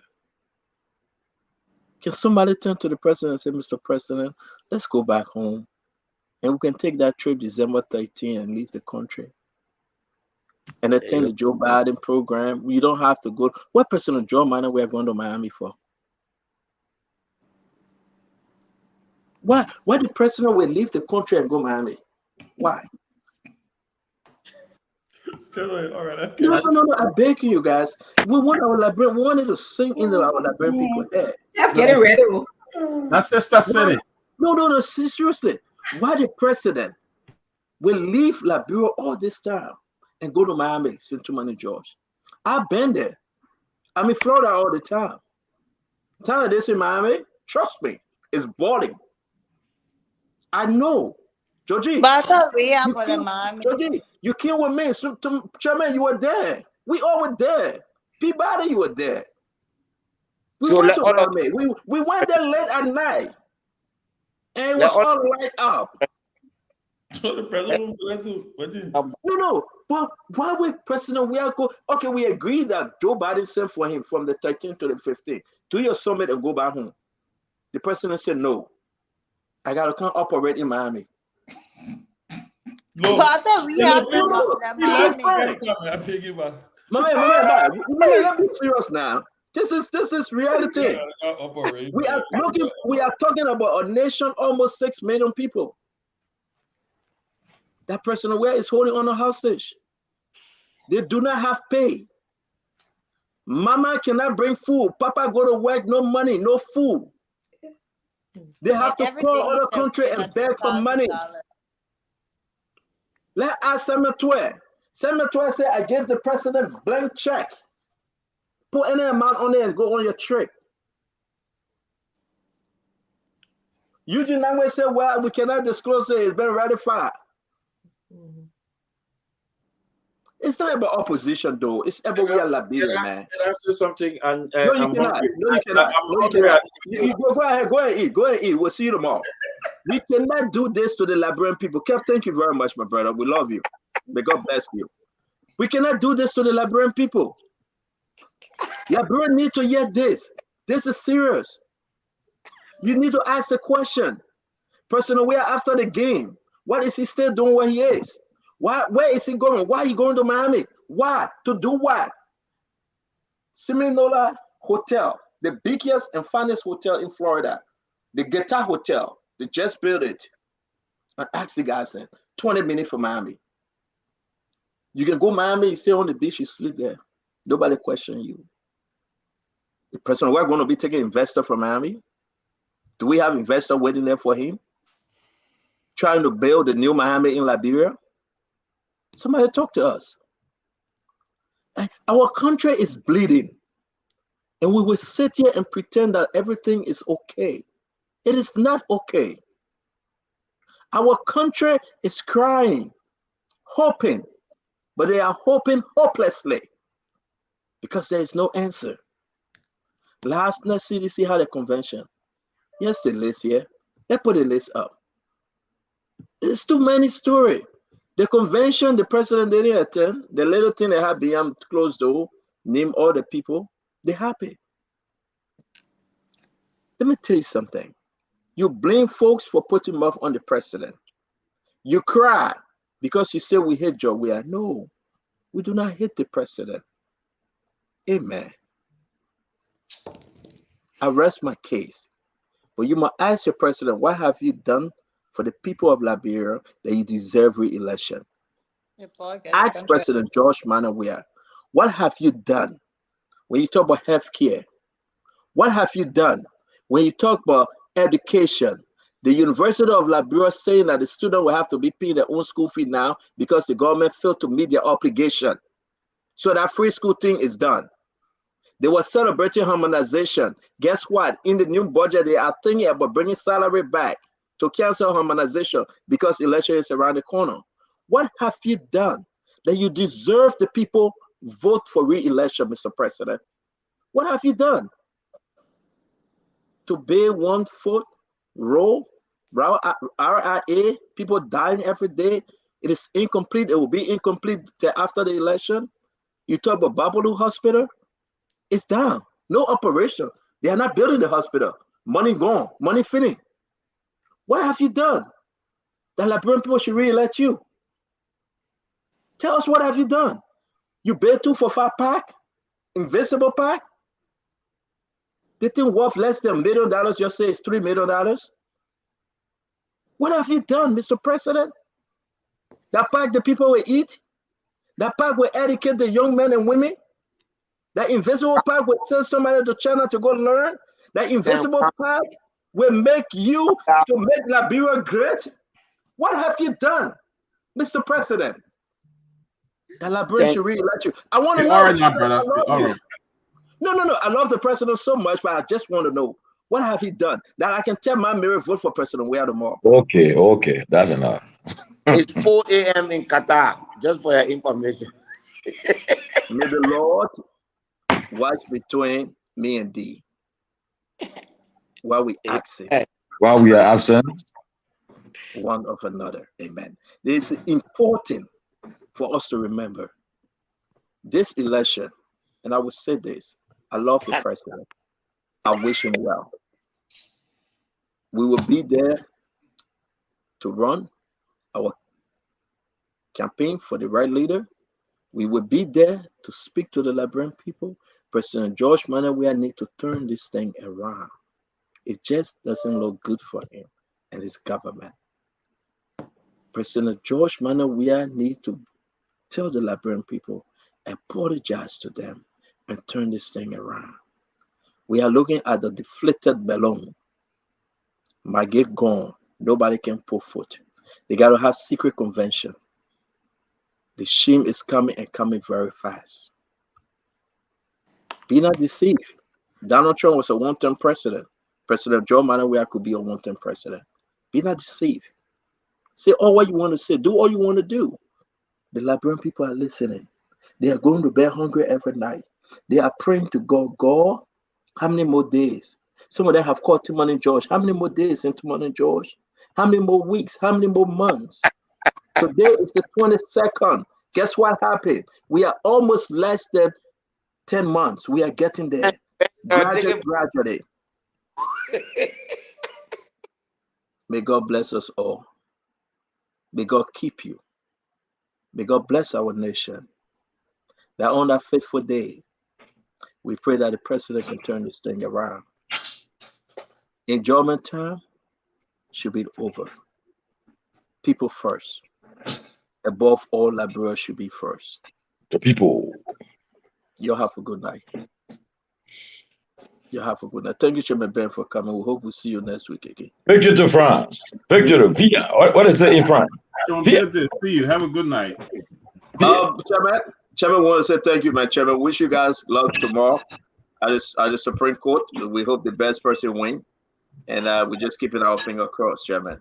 Let me say happy birthday to a few people, man. To Miss Amma Harris, happy birthday, and my man Kennedy Curry. And to Mrs. Fredericks, Achimore Fredericks' wife. Yeah, I want to shout out to her. For her husband, Achimore Fredericks. He works with our ardent follower. Yes. Happy birthday, guys. Have a good night. Jane, go to bed. Let that do for you. Okay. Jim, what does it? Can you hear me? Yeah, I hear you. I think Nelson coming on. Nelson in studio, he's sleeping. But James, we want to say thank you very much. We'll be back on tomorrow, and I'm happy for what we're about to do with Truth FM. We're going to get bigger, larger, and Spoon Talk will be all over. Another thing I'm happy for is to have those folks speaking in the dialects. You know, when Mr. T get back, come on, Nelson. When Mr. T get back, we'll be hiring them. If you can speak Bassa, Pede, Gio, Mano, whatever dialect you can speak, we'll need only one or two. We'll bring you on and you'll be speaking in your dialect to the people. Every week, you will come in studio and you will tell the people what they need to hear. This election needs seriousness, need resources. We will tap into every way we can to help make the case. And that will be the good thing. Liberia, Liberia, Liberia. Liberia is all we have. So if you know folks out there that, you know, we need people from the interior. As Spoon Talk going on, they will be translating, speaking in the data. That's what we do. And we're so happy that we will be on Truth FM. And we will be able to partner with them and tell the people nothing but the truth. Thank you, guys. You'll have a good night. Thank you. Thank you, sir. Well, folks across Liberia and those of you watching from other parts of the world, that's it. And this is how we like to draw down the curtains on this edition of the program Spoon Talk tonight. Thanks to all of you for watching. Thanks to you who listen by means of radio, Fabric 101.1 FM and Spoon 107.5. We want to say thanks to all of you across the country. The program will be back tomorrow with another firing edition. Until that time, have for yourselves a good night. I'm Nelson Colette, of course, James Good, the Fluma has been in the back end. And together we've been making sure that we coordinate things here to bring you the show. Thanks a lot. Have a good night.